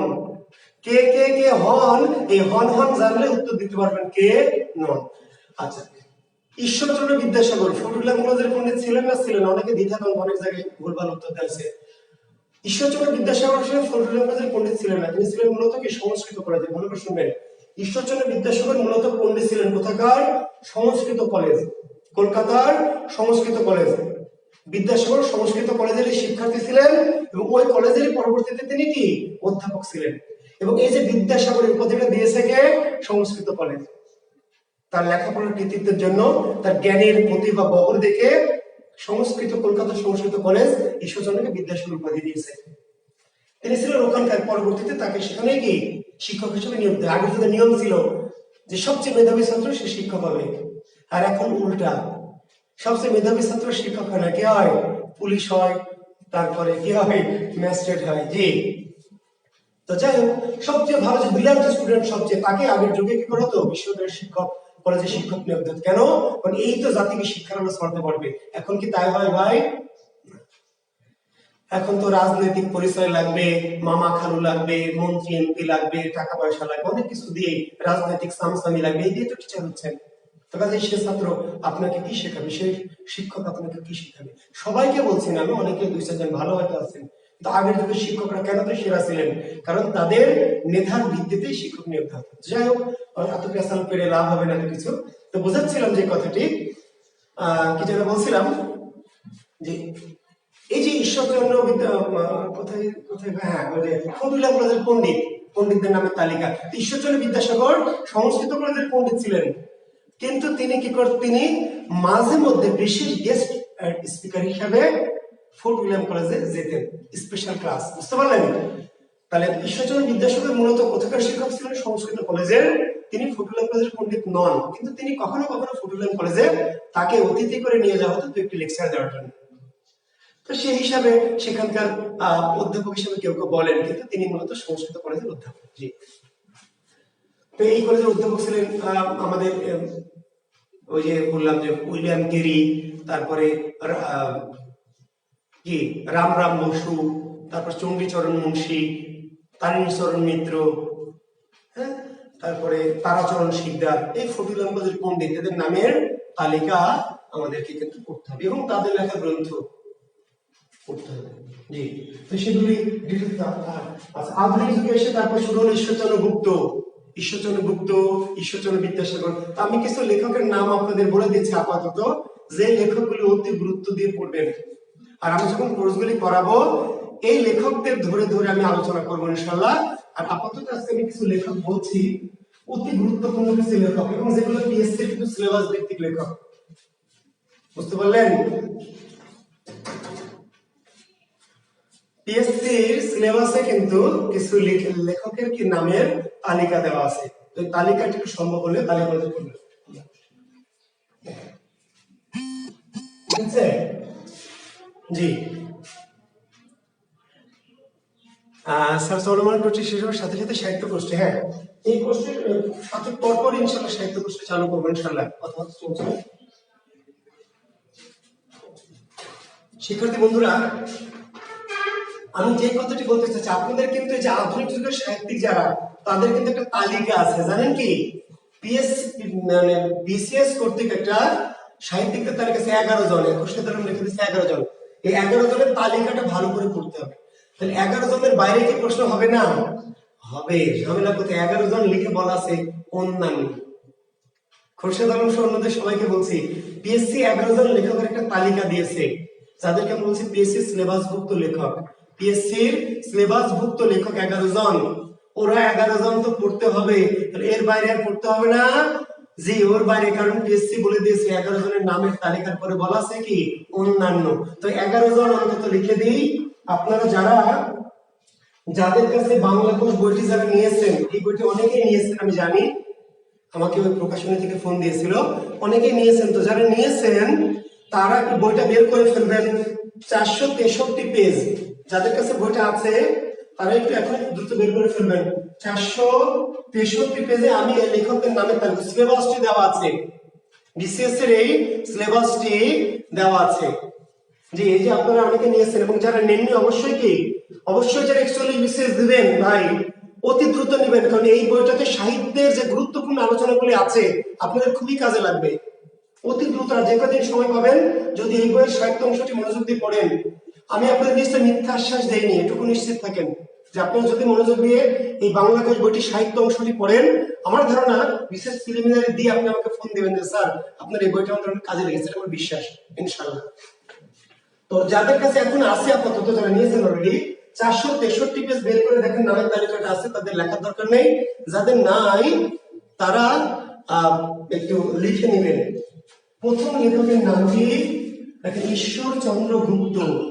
ঈশ্বরচন্দ্র গুপ্ত, এই ভদ্রলোক আধুনিক যুগের প্রথম সাহিত্যিক। আধুনিক যুগের কি প্রথম সাহিত্যিক ঈশ্বরচন্দ্র গুপ্ত। যদিও তিনি প্রথম আধুনিক সাহিত্যিক নন। তো এখানে দুটি জিনিস কনফিউশন হবে আপনাদের, আপনারা ভুল করবেন। আধুনিক যুগের প্রথম লেখককে ঈশ্বরচন্দ্র গুপ্ত, আধুনিক যুগের প্রথম লেখক ঈশ্বরচন্দ্র গুপ্ত। তাহলে বাংলা সাহিত্যের প্রথম আধুনিক লেখকের নাম কি, আধুনিক সাহিত্যিকের নাম কি, বা আধুনিক কবির নাম কি? তখন কিন্তু ঈশ্বরচন্দ্র গুপ্ত না। করুণ রস ভাই, স্কলার জিপসি করুণ রস, স্কলার জিপসি মেঘনাদ বধ করুণ রসে লেখা, করুণ রস। জি, আধুনিক যুগের প্রথম সাহিত্যিক ঈশ্বরচন্দ্র গুপ্ত, কিন্তু প্রথম আধুনিক সাহিত্যিককে মাইকেল মধুসূদন দত্ত। এখন আপনি কি বলবেন, ঈশ্বরচন্দ্র গুপ্ত আধুনিক যুগের প্রথম সাহিত্যিক। আধুনিক যুগ কখন থেকে? 1860 সাল থেকে আধুনিক যুগ। ঈশ্বরচন্দ্র গুপ্তের জন্ম কত সালে? 1812 সালে। 1812 সালে ঈশ্বরচন্দ্র গুপ্তের জন্ম। আধুনিক যুগের প্রথম কবি ঈশ্বরচন্দ্র গুপ্ত, আধুনিক যুগের প্রথম কবি, কিন্তু তিনি নিজে আধুনিক নন। আধুনিক যুগের প্রথম কবি ঈশ্বরচন্দ্র গুপ্ত, কিন্তু এইবার আধুনিক, আধুনিক যুগের কবি কিন্তু আধুনিক না। প্রথম আধুনিক হচ্ছে মাইকেল মধুসূদন দত্ত। একটা মজার বিষয় না, মজার বিষয় দেখেন, এখন চলছে কি ডিজিটাল যুগ, ডিজিটাল যুগ তো ভাই, তাই না? কিন্তু আপনারা যারা, আমার অনেক শিক্ষার্থী আছেন যারা ডিজিটাল যুগে জন্মেছেন, কিন্তু আপনি নিজে ডিজিটাল নন। কোন যুগের মানুষ আপনি? ডিজিটাল যুগের, কিন্তু আসলে আপনি ডিজিটাল না, আপনি ডিজিটাল, আপনি অ্যানালগ। বুঝতে পারলেন? আমার ইন্টারে যখন পড়াতাম রাজশাহী কলেজে বা নিউ ডিগ্রিতে, কিছু কিছু ছাত্র দেখে বোঝা যেত এরা ডিজিটাল। বুঝলেন? ডিজিটাল ছাত্রের বৈশিষ্ট্য কি? ডিজিটাল ছাত্র দেখবেন, দেখলেই চেহারা বোঝা যাবে ডিজিটাল। চুলগুলো এরকম করে মাঝখান দিয়ে খাড়া খাড়া, দুই পাশ দিয়ে আবার ফাড়া ফাড়া, তাই না? জামা কাপড় আবার ছেঁড়া বেড়া, এইখানে আবার একটু এরকম সিট থাকবে। আপনাদের আছে? আপনারা তো আমার যুগের, আমার মতনই। হ্যাঁ, সে রাজ্জাক যুগের, বাপ্পারাজ যুগের, তাই না? শাকিব খান যুগের আছেন কেউ? একজনও নাই। সব রাজ্জাক, ইলিয়াস কাঞ্চন, হ্যাঁ, তারপরে অমিত হাসান, এই যুগের। শাকিব খান যুগের একজনও নেই, আছেন? এই যে মেয়েরা যারা আছেন আধুনিক যুগের, এই ডিজিটাল যুগের একজনও নাই, কিন্তু একজন হাফ ডিজিটাল থাকতেও পারেন, দু একজন হয়তো স্বপ্ন টাইপের আছেন, ম্যাক্সিমামই কিন্তু শাবানা, ববিতা, অঞ্জু এই টাইপের। আছেন কেউ? না। বুবলি যুগের, শবনম বুবলি যুগের একজনও নাই, মাহি যুগের একজন নেই, সব আগের যুগের, সব শাবানা, ববিতা, দু একজন টেনে টুনে হয়তো স্বপ্নুর বা মৌসুমী যুগের পাওয়া যেতে পারে। জি, তো যাই হোক, আমরা বলছিলাম যে যেটি মজা করে যেটি বলছিলাম যে মান্না যুগের একজন পাওয়া গেছে, শাকিল খানকে। গুড, মান্না যুগের, ঠিক আছে ভাই। কিন্তু আপনি শাকিব খান যুগের তো না। শাকিব খান যুগের হলে কিন্তু আপনার যে ইও ইও হওয়া লাগবে, ঠিক আছে? জি, আচ্ছা।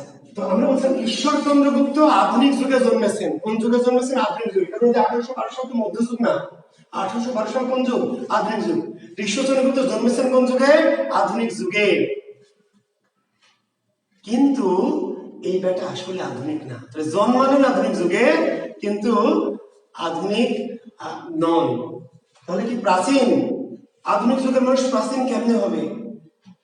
তাহলে এটা ঈশ্বরচন্দ্র গুপ্তকে আধুনিকও বলা যাচ্ছে না, আবার প্রাচীনও বলা যাচ্ছে না। তাহলে কি? এ হচ্ছে আধুনিক আর প্রাচীন যুগের কি সেতু। সেতু অর্থাৎ ঈশ্বরচন্দ্র গুপ্ত জন্মালেন আধুনিক যুগে, তাহলে থেকে প্রাচীন বা মধ্যযুগের বলা যাবে না। আধুনিক যুগের মানুষ কেমনে আমি প্রাচীন মধ্যযুগের বলবো? আবার এবারে যে বৈশিষ্ট্য, যে স্টাইল, তা থেকে আধুনিকও বলা যায় না। ফলে একে বলা হয় কি ব্রিজ, সন্ধিকাল, সন্ধি, যুগ সন্ধির কবি। কিসের কবি? যুগ সন্ধির কবি। বিশেষ রিটেনে প্রশ্ন হবে, পিলিতে প্রশ্ন হবে যুগ সন্ধিক্ষণের কবি কে? পিলিতে প্রশ্ন হবে যুগ সন্ধিক্ষণের কবি কে? আর রিটেনে প্রশ্ন হবে যুগ সন্ধিক্ষণের কবি কে, কেন? পার্থক্য বুঝেছেন? পিলির প্রশ্ন যুগ সন্ধিক্ষণের কবি কে, উত্তর দিলেন ঈশ্বরচন্দ্র গুপ্ত। রিটেনের প্রশ্ন হবে যুগ সন্ধিক্ষণের কবি কে, কেন? বা কেন ঈশ্বরচন্দ্র গুপ্তকে যুগ সন্ধিক্ষণ কবি বলা হয়? আপনার সবাই ঈশ্বরচন্দ্র গুপ্ত, তাই না? এদের সবাই বলছে স্যার আমরা ডিজিটাল আর অ্যানালগ যুগের কি সেতু, মাঝে মধ্যে ডিজিটাল হই, তাই না, আর মাঝে মাঝে অ্যানালগ হয়। জি, থ্যাংক ইউ। আচ্ছা, তাহলে এই যে আমরা, হ্যাঁ,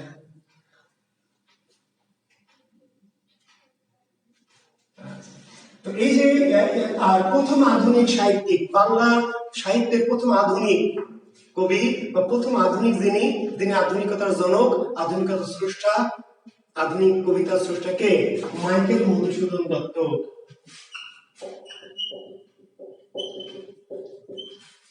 আধুনিক যুগ থেকে প্রায় প্রত্যেক বিশেষে মাইকেল প্রশ্ন। মাইকেল আধুনিক যুগের সবচেয়ে গুরুত্বপূর্ণ সাহিত্যিক। বাংলাদেশের যত রকম পরীক্ষা, অ্যাডমিশন, বিসিএস, যত মাইকেল থেকে প্রায় প্রায় নানান প্রশ্ন হয়। মাইকেলকে একদম তুষ করে ফেলতে হবে। বিসিএসের জন্য মাইকেল মধুসূদন দত্তকে কি একদম তুষ করে ফেলবেন, কিন্তু ভাই বলে দিচ্ছি মাইকেল থেকে কিন্তু বিসিএস পরীক্ষা প্রশ্ন হবে। মাইকেলের জন্ম কত, মৃত্যু কত, পিতার নাম কি, মাতার নাম কি, প্রথম বইয়ের নাম কি, দ্বিতীয় বইয়ের নাম কি, ডার্লিং এর নাম কি, যত রকম তথ্য আছে সব তথ্য পড়বে। বড় বড় কবিদের সম্পর্কে, রবীন্দ্র, নজরুল, মাইকেল, এদের সম্পর্কে ডিটেলস তথ্য পড়তে হবে, না হলে আপনি পড়বেন ভাষা জ্ঞান পাবেন না। আপনি 5 জন সাহিত্যিক পড়েন, 10 জন পড়েন, যাদের পড়বেন তাদের একদম কি পরিপূর্ণভাবে পড়তে হবে, না হলে ধরা খাবেন। বুঝতে পারলেন? পরীক্ষা করতে হবে মাইকেল মধুসূদন দত্তের প্রকৃত নাম কি। মাইকেল মধুসূদন দত্তের প্রকৃত নাম কি? মাইকেল মধুসূদন দত্তের নাম কি? মাইকেল মধুসূদন দত্ত না, মাইকেল মধুসূদন দত্তের নাম কি? শ্রী মধুসূদন দত্ত। শ্রী মধুসূদন দত্ত। মাইকেল মধুসূদন দত্তের প্রকৃত নাম কি? শ্রী মধুসূদন দত্ত। এই শ্রী মধুসূদন দত্তের শ্রী কেটে বিশ্রী মাইকেল যুক্ত হলো কখন? 1843 সালে। বুঝতে পারলেন? এই শ্রী মধুসূদন দত্তের শ্রী কেটে বিশ্রী মাইকেল যুক্ত হয়েছে 1843 সালে। প্রশ্ন, মাইকেলের নামের সাথে মাইকেল কত সালে যুক্ত হয়? 1843। কেন যুক্ত হয়? খ্রিস্ট ধর্মে দীক্ষিত হয়েছেন বলে। তাহলে মাইকেল কত সালে খ্রিস্ট ধর্মে দীক্ষিত হন? মাইকেল কত সালে ধর্মান্তরিত হন? 1843। মাইকেলের প্রথম স্ত্রীর নাম কি? রিবেকা। মাইকেলের প্রথম স্ত্রীর নাম রেবেকা ম্যাকটাভিস। মাইকেলের প্রথম স্ত্রীর নাম রেবেকা ম্যাকটাভিস। রেবেকা ম্যাকটাভিস প্রথম স্ত্রী। দ্বিতীয় স্ত্রীর নাম পিয়েটা হেনরিয়েটা। দ্বিতীয় স্ত্রীর নাম হলো পিয়েটা হেনরিয়েটা। এই মাইকেল, যে মাইকেল বাংলা সাহিত্যের কবি হতেই চায়নি, বুঝতে পারলেন? বাংলা ভাষাকে ঘৃণা করে, অবজ্ঞা করে, তুচ্ছ তাচ্ছিল্য করে ইংরেজি সাহিত্যের দিকে অগ্রসর হয়েছিল। বলছে আমি বাঙালি কবি হব না, বাঙালি ফাঙালি এসব কালিদাস ফালিদাস ঈশ্বরচন্দ্র গুপ্ত ফুপ্ত আমি হব না। কি হব? বলছিলেন I would be Shakespeare, I would be Shakespeare. ইংরেজিতে কবিতা লিখতেন, নাম নিয়েছিলেন টিমোথি পেন পোয়েম। না, এস হবে না ভাই, রাশেদ এস হবে না, টিমোথি পেন পোয়েম। মাইকেলের শব্দ নাম কি? Timothy Penpoem. এই টিমোথি পেন পোয়েম নামে মাইকেল মধুসূদন কি করতেন? ইংরেজিতে কবিতা লিখতেন। তৎকালীন ভারতবর্ষে বিভিন্ন পত্রিকা ছিল, Madras circular, Spectator, Calcutta review, এই সমস্ত পত্রিকায় ইংরেজিতে কবিতা লিখতেন এবং নাম ছিল তার মাইকেল মধুসূদন। কি নামে লিখতেন? Timothy Penpoem. যদিও তার আরেকটা শব্দনাম ছিল এ নেটিভ। এ নেটিভ তার আরেকটা শব্দনাম ছিল। তো এই যে মাইকেল মধুসূদন দত্ত সম্পর্কে যদি লিখতে, শেষে আবার কি করলেন? শেষে আবার ভুল বুঝতে পারলেন। বুঝতে পারলেন? ইংরেজি ভাষাকে ভালোবেসে, ইংরেজি সাহিত্যকে ভালোবেসে কি ইংরেজি সাহিত্য রচনা করতে শুরু করলেন। মাইকেলের প্রথম রচিত সাহিত্যের নাম কি? Captive lady. মাইকেলের রচিত প্রথম গ্রন্থের নাম কি? Captive lady. 1849 সালে ক্যাপটিভ লেডি এই মাদ্রাজ থেকে প্রকাশিত হয়েছিল। ইংরেজি সাহিত্যের জন্য ছুটে ছুটে ছুটে ক্লান্ত হয়ে গেলেন, কিন্তু যশ পেলেন না। তারপরে ভুল বুঝতে পারলেন, ফিরে একসময় বাংলা সাহিত্যে ফিরে এসে তিনি বললেন একটা কবিতায়, কি বঙ্গবাণী কবিতা, মানে বঙ্গভাষা, বঙ্গভাষা উপলব্ধি মাইকেলের। হে বঙ্গ ভান্ডারে তব বিবিধ রতন, তা সব অবোধ আমি অবহেলা করি, পরধন লোভে মত্ত ভিক্ষা বৃত্তি কুক্ষণে আচরি, কাটাইনু বহুদিন সুখ পরিহরি, অনিদ্রায় অনাহারে শটিকায় মন, মজিনু বিফল তবে অবরেণ্যে করি। হে বঙ্গ বলছে উপরে, হে বঙ্গ ভান্ডারে তবু বিবিধ রতন, তা সবে অবোধ আমি অবহেলা করি, পরধন লোভে মত্ত ভিক্ষা বৃত্তি কুক্ষণে আচরি, কাটাইনু বহুদিন সুখ পরিহরি, অনিদ্রায় অনাহারে শপিকায় মন, মজিনু বিফল তবে অবরেণ্যে করি। আমার জীবনের তপস্যাটা বিফল করে ফেলেছি। কেন বিফল করেছি? অবরেণ্যে করি, যাকে বরণ করা উচিত না, যাকে গ্রহণ করা উচিত না, নিজের মা মাতৃভাষা মাতৃভূমি ছেড়ে বিদেশি ভাষার পিছনে ছুটে নিজের জীবনকে ব্যর্থ করে দিয়েছে। উপলব্ধি করে ফিরলেন বাংলা সাহিত্যে, বলেই তো তার তো যশ খ্যাতি। যদি না আসতেন তাহলে তিনি বঞ্চিত হতেন, বাংলা সাহিত্য বঞ্চিত হতো। বাংলা সাহিত্য অনেক কিছু কি তিনি দিয়েছেন, অনেক কিছু দিয়েছেন। তো যাই হোক, আমরা বললাম এই মাইকেল মধুসূদন তো বাংলা সাহিত্যে দেখেন সাহিত্য লিখবে না বলেছিল, বাংলা সাহিত্য লিখবে না, কিন্তু দেখেন বাংলা সাহিত্যে আধুনিক যুগের জনককে মাইকেল, আধুনিক কবিতার জনককে মাইকেল, সনেটের জনককে মাইকেল, চতুষ্পদীর জনককে মাইকেল, নাটকের জনককে মাইকেল, ট্র্যাজেডির জনককে মাইকেল, মহাকাব্যের জনককে মাইকেল, প্রহসনের জনককে মাইকেল, পত্রকাব্যের জনককে মাইকেল, অমিত ছন্দের জনককে মাইকেল। দেখেন ব্যাপারটা, যেই ব্যাটা বলছে বাংলা সাহিত্য লিখবো না, বাংলা সাহিত্য একটা ভুয়া সাহিত্য, গরিবের সাহিত্য, মুসলিম এতরের সাহিত্য, মিশনের সাহিত্য, সেই মাইকেল বাংলা সাহিত্যে আধুনিক যুগের যত সাহিত্য প্রকরণ তার সিংহভাগ 80% জনকে মাইকেল মধুসূদন। বুঝতে পারলেন? বাংলা সাহিত্যে আধুনিক কবিতার জনক মাইকেল, মহাকাব্যের জনক মাইকেল, চতুর্দশপদী বা সনেটের জনক মাইকেল, প্রহসনের জনক মাইকেল, নাটকের জনক মাইকেল, ট্র্যাজেডির জনক মাইকেল, অমিত ছন্দের জনক মাইকেল, পত্রকাব্যের জনক মাইকেল। এত কিছুর আব্বার নাম মাইকেল। তো বাংলার সাথে একটা চালাকি আছে, অল্প কয়েকটার আব্বা মনে রাখবেন। কার কার আব্বা মনে রাখবেন আমি একটু বুঝাই, একটা চালাকি আছে। দেখেন, গীতি কবিতার জনক বিহারীলাল, গীতি কবিতার জনক বিহারীলাল, ঠিক আছে। গল্পের, ছোট গল্পের জনককে রবীন্দ্রনাথ ঠাকুর, উপন্যাসের জনককে বঙ্কিম, উপন্যাসের জনক বঙ্কিম, হ্যাঁ, গল্পের জনক রবীন্দ্রনাথ, গীতি কবিতার জনক বিহারীলাল, চরিত্রের জনক প্রমথ চৌধুরী, গদ্যের জনক ঈশ্বরচন্দ্র বিদ্যাসাগর। এর বাইরে বাংলা ভাষার যত যারই আব্বার নাম জিজ্ঞেস করবে সবার আব্বার নাম কি? মাইকেল মধুসূদন দত্ত। 3-4 জন আব্বার নাম আলাদা মনে রাখবেন। গল্পের আব্বা রবীন্দ্রনাথ, উপন্যাসের আব্বা কে বঙ্কিম, হ্যাঁ, ছোট গল্পের আব্বা রবীন্দ্রনাথ, উপন্যাসের আব্বা কে বঙ্কিম, গদ্যের জনক বা গদ্যের আব্বা কে ঈশ্বরচন্দ্র বিদ্যাসাগর, গীতি কবিতার জনক বা আব্বা হচ্ছে বিহারীলাল চক্রবর্তী, চলিতির জনক হচ্ছে প্রমথ চৌধুরী। আর এর বাইরে বাংলা সাহিত্যের যা কিছু আছে, যত কিছু আছে, সবার আব্বার নাম মাইকেল মধুসূদন। তো মাইকেল মধুসূদন দত্ত বলেন। এরপরে লেখেন ঈশ্বরচন্দ্র বিদ্যাসাগর। কি লিখবেন? ঈশ্বরচন্দ্র বিদ্যাসাগর। পড়তে হবে আজকের পরীক্ষায়, ঈশ্বরচন্দ্র বিদ্যাসাগর। যত লেখেন, পরের লেখকের নাম কি? পরের লেখকের নাম হচ্ছে ঈশ্বরচন্দ্র বিদ্যাসাগর। তারপরে লেখক হচ্ছে কে? বঙ্কিম, বঙ্কিমচন্দ্র। আমি আর আলোচনায় যাচ্ছি না কারণ সময় শেষ হয়ে যাবে। বঙ্কিমচন্দ্র, তারপরে কে? শরৎচন্দ্র, তারপরে কে? মীর মশাররফ, খুবই গুরুত্বপূর্ণ সাহিত্যিক পরীক্ষার জন্য, অ্যাডমিশনের জন্য, বিসিএস এর জন্য। মীর মশাররফ হোসেন। তারপরে কে? তারপরে হচ্ছে কায়কোবাদ, একজন ছোট সাহিত্যিক কিন্তু বিসিএস এ লাগে এই ভদ্রলোকের, কায়কোবাদ। তারপরে রবীন্দ্রনাথ ঠাকুর।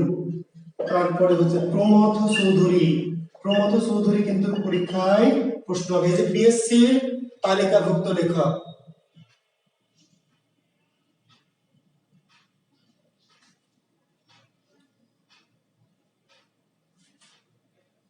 প্রমথ চৌধুরী। তারপরে নজিবুর রহমান, একজন লেখক আছে, দেখেন, নজিবুর রহমান, সাহিত্য রত্ন।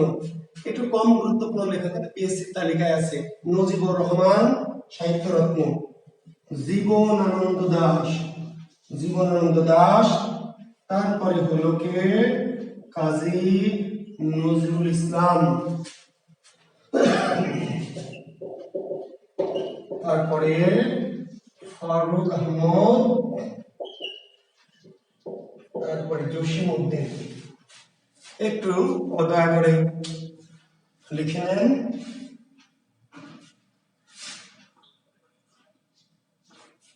মা হলো বাংলা, রাফায়েত হোসেন। কবিরা হলেন বাপ, আর মা হচ্ছে বাংলা ভাষা, ভাষা হচ্ছে মা।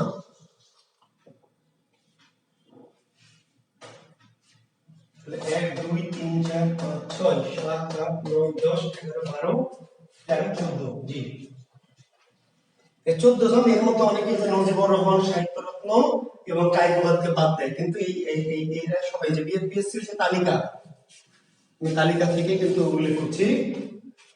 তাহলে পিএসসির যে তালিকাভুক্ত লেখক দেখেন, ঈশ্বরচন্দ্র গুপ্ত, মাইকেল মধুসূদন দত্ত, ঈশ্বরচন্দ্র বিদ্যাসাগর, বঙ্কিমচন্দ্র চট্টোপাধ্যায়, শরৎচন্দ্র চট্টোপাধ্যায়, মীর মশাররফ হোসেন, কায়কোবাদ, প্রমথ চৌধুরী, নজিবুর রহমান, সাহিত্যরত্ন, জীবনানন্দ দাশ, কাজী নজরুল ইসলাম, ফারুক আহমদ এবং জসিমউদ্দিন।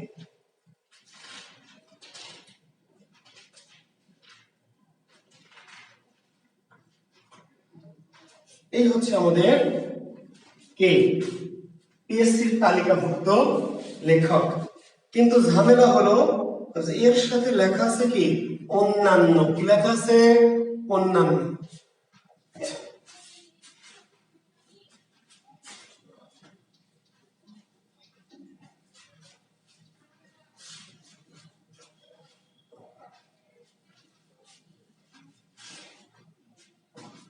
এর বাইরে অন্যান্যের মধ্যে আমি কয়েকজনের নাম অতি গুরুত্ব দিয়ে একটু বলছি, আপনারা দয়া করে বাংলা সাহিত্যে কিছু প্রগতিশীল লেখক আছে, বাংলা সাহিত্যে কিছু প্রগতিশীল লেখক। প্রগতিশীল আপনারা জানেন, একটা যদি বলি যে বর্তমান যে আওয়ামী লীগ সরকার, আমাদের মাননীয় প্রধানমন্ত্রী শেখ হাসিনার নেতৃত্বে সরকারের একটা কি চেতনা আমরা বলি, থিম বলি, প্রগতিশীলতা বা ধর্ম নিরপেক্ষতা ইত্যাদি ইত্যাদি। তো আপনারা এটা যে যেভাবে ভাবেন, এখানে নানান মতের নানান মতাদর্শের মানুষ থাকতে পারেন, কিন্তু আপনাকে কিন্তু পরীক্ষার্থী সরকারি চাকরির পরীক্ষা দিতে হলে সরকারি এই ভাবনাটা, দর্শনটা আপনাকে বুঝতে হবে। কাজে আমাদের দেশে কিছু প্রগতিশীল লেখক কারা কারা? মুনির চৌধুরী, মুনির চৌধুরী, শওকত ওসমান, জহির রায়হান, শহীদুল্লাহ কায়সার, সৈয়দ ওয়ালিউল্লাহ, হুমায়ুন আজাদ। এই টাইপের কিছু লেখক আছে ভাই, যাদেরকে আমরা বলি কি প্রগতিশীল লেখক, বামপন্থী লেখক বা মুক্তিযুদ্ধের পক্ষের যারা লেখক।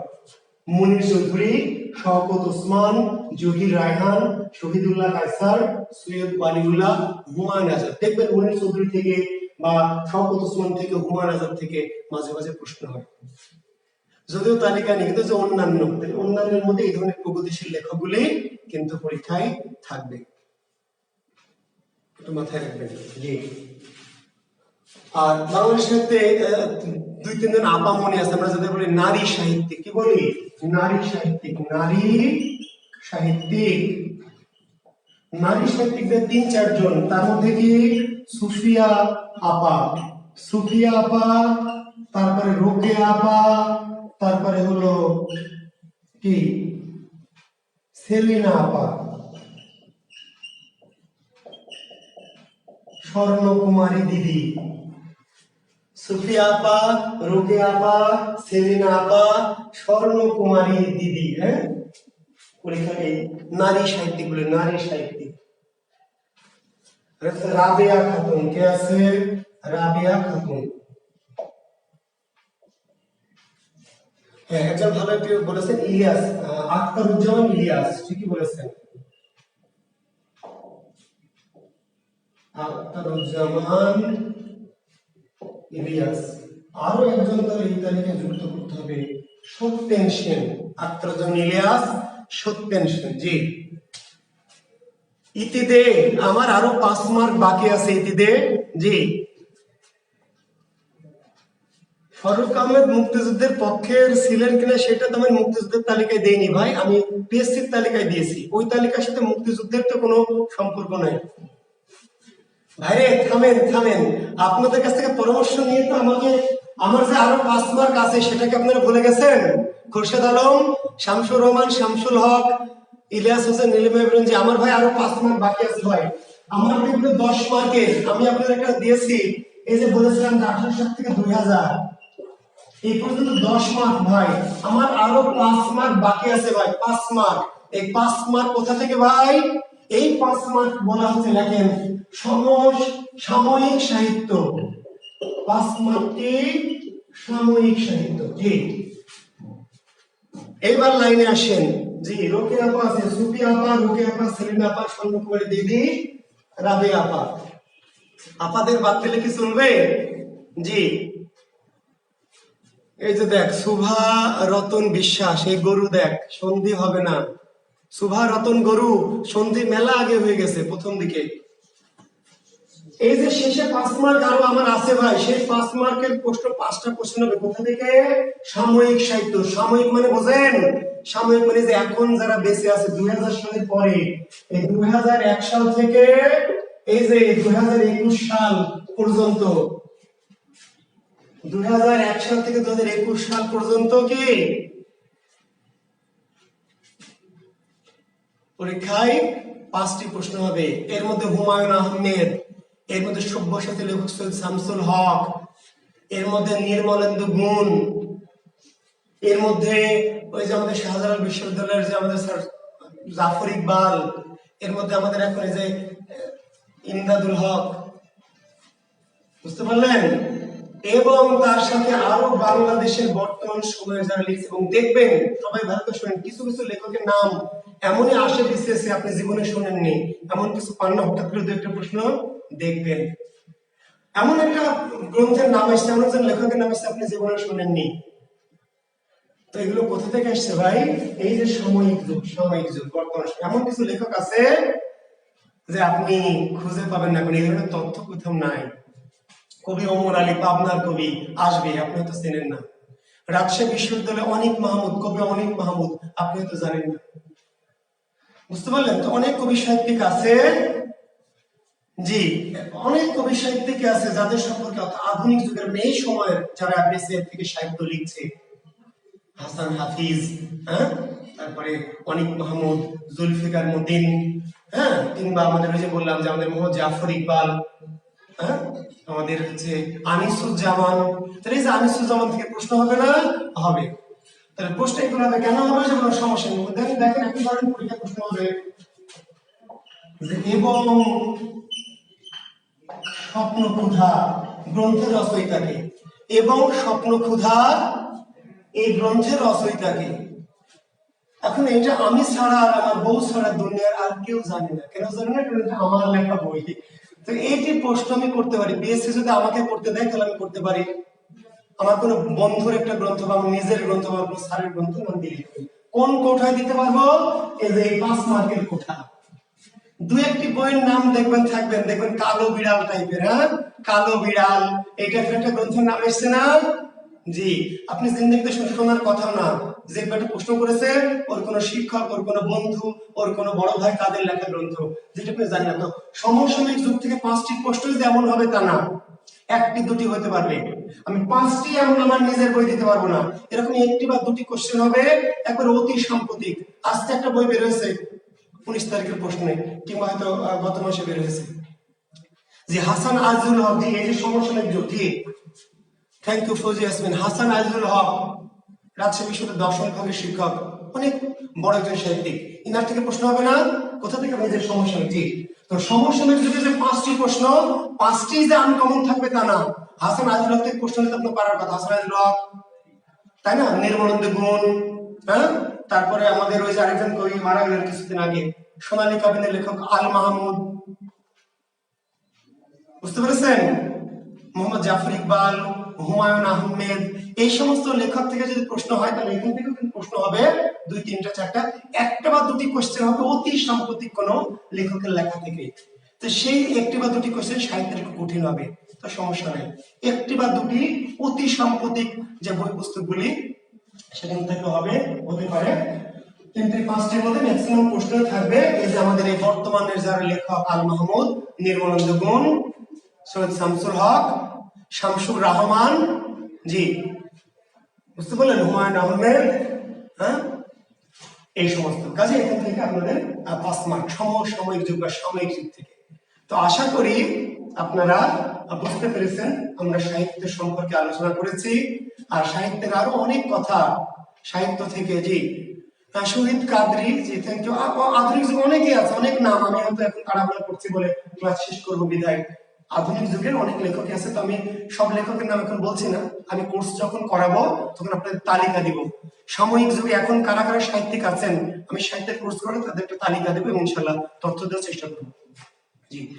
আর সাহিত্য থেকে বিশেষ করে বলে দিই, জি, এবং স্বপ্ন ক্ষুধা আমার লেখা ভাই, জি, 2010 সালে গল্প গ্রন্থ খোরশেদ আলম, এই বইটি আমার লেখা, 2010 সালে বইমেলা থেকে প্রকাশিত হয়েছিল, এবং স্বপ্ন ক্ষুধা আমার একটি গল্পের বই।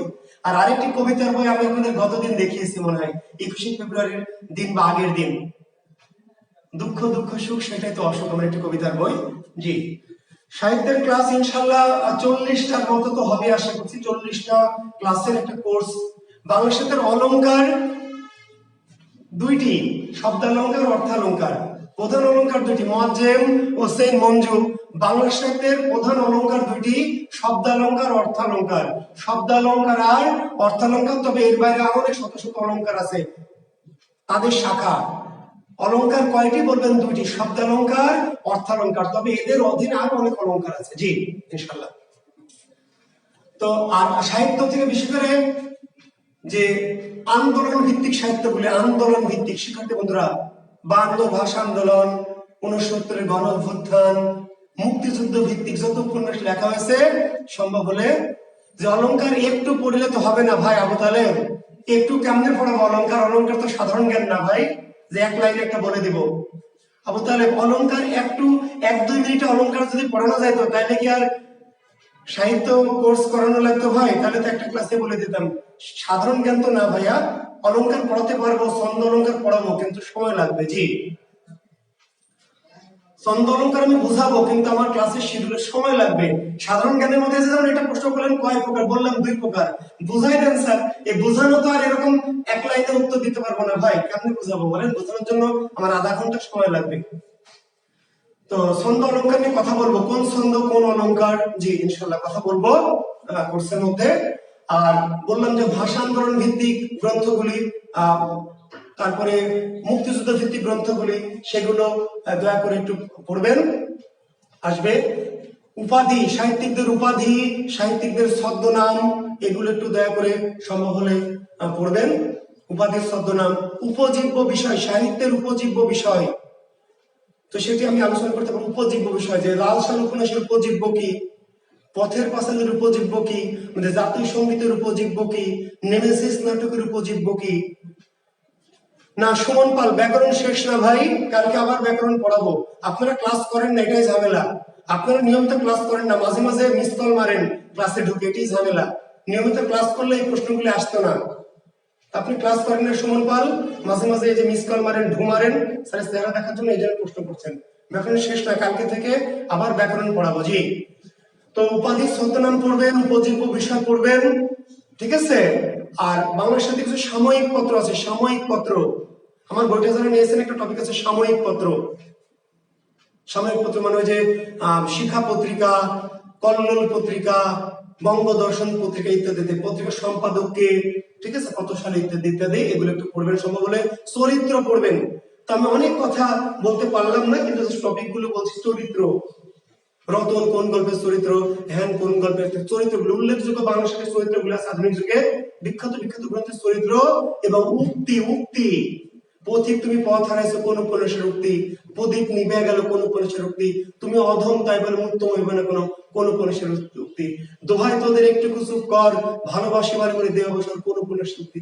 নানান উক্তি, বিখ্যাত বিখ্যাত উপন্যাসের, বিখ্যাত গল্পের, কাদম্বিনী মরিয়া প্রমাণ করলে সে মরে নাই, ফিরিয়া ফল কি পৃথিবী থেকে কাহার, এই সমস্ত বিখ্যাত রবীন্দ্রনাথের গল্প, বঙ্কিমের উপন্যাস, মানিক বন্দ্যোপাধ্যায়ের উপন্যাস, বিখ্যাত বাংলা সাহিত্যের কিছু উপন্যাস, নাটক, গল্প আছে। তো কি কি বিখ্যাত আছে, কি কি বিখ্যাত উপন্যাস, উক্তিগুলো পড়বেন। ইনশাআল্লাহ সাহিত্যের কোর্সে এগুলো ডিটেইলস আলোচনা করব। আমাদের সাথে থাকবেন, ছেড়ে যাবেন না, আমার উপর আস্থা রাখবেন, বিশ্বাস রাখবেন। ইনশাআল্লাহ সাহিত্যের কোর্সটি আমরা করাবো। করালে আপনাদের সব প্রিলিমিনারি যত সাহিত্য এবং রিটেনের সাহিত্য অংশটা ইনশাআল্লাহ পুরোটা কভার হবে। আর আগামীকাল কি ওই যে রাত 9টাতেই ব্যাকরণের ক্লাস নেব, যেটা আমাদের শিডিউলে নাই। আগামীকাল কিন্তু কি বার, মঙ্গলবার, কিন্তু ইনশাআল্লাহ রাত 9টায়, 9টা বা 9:15টায়, যেহেতু আগামীকাল রবিবার, সরি আগামীকাল রবিবার, তো অনেকেই 9টা 9:30 নিয়ে যেহেতু দ্বিধাদ্বন্দ্ব করেন বা ইয়ে করেন, এই জন্য আমি দুটোর মাঝামাঝি একটা টাইম দিয়েছি যাতে আপনাদের ঝগড়াটা বন্ধ হয়। অর্থাৎ 9টা 15 মিনিটে, আগামীকালও 9টা 15 মিনিটে ব্যাকরণের ক্লাস নেব। আর সোমবারে তো থাকবেই। আর আজকে কিন্তু একটা পরীক্ষা আছে, মনে আছে? আমি এক্ষুনি কিন্তু প্রশ্ন ছাড়বো। জি, এক্ষুনি একটা প্রশ্ন ছাড়বো, বাক্য শুদ্ধি। তাহলে আমি এক্ষুনি 11টা বাজে, এক্ষুনি আমি বের হয়ে একটা প্রশ্ন ছাড়বো, বাক্য শুদ্ধি। সেই পরীক্ষাটা দিবেন আগামীকাল। আমি 9টা 15 মিনিটে ব্যাকরণের ক্লাস নেব আগামীকাল। জি, ধন্যবাদ, ভালো থাকবেন। জি, ভালো থাকবেন ইনশাল্লাহ। তো পরীক্ষা দেন। ওকে, থ্যাংক ইউ। আল্লাহ হাফেজ, শুভরাত্রি।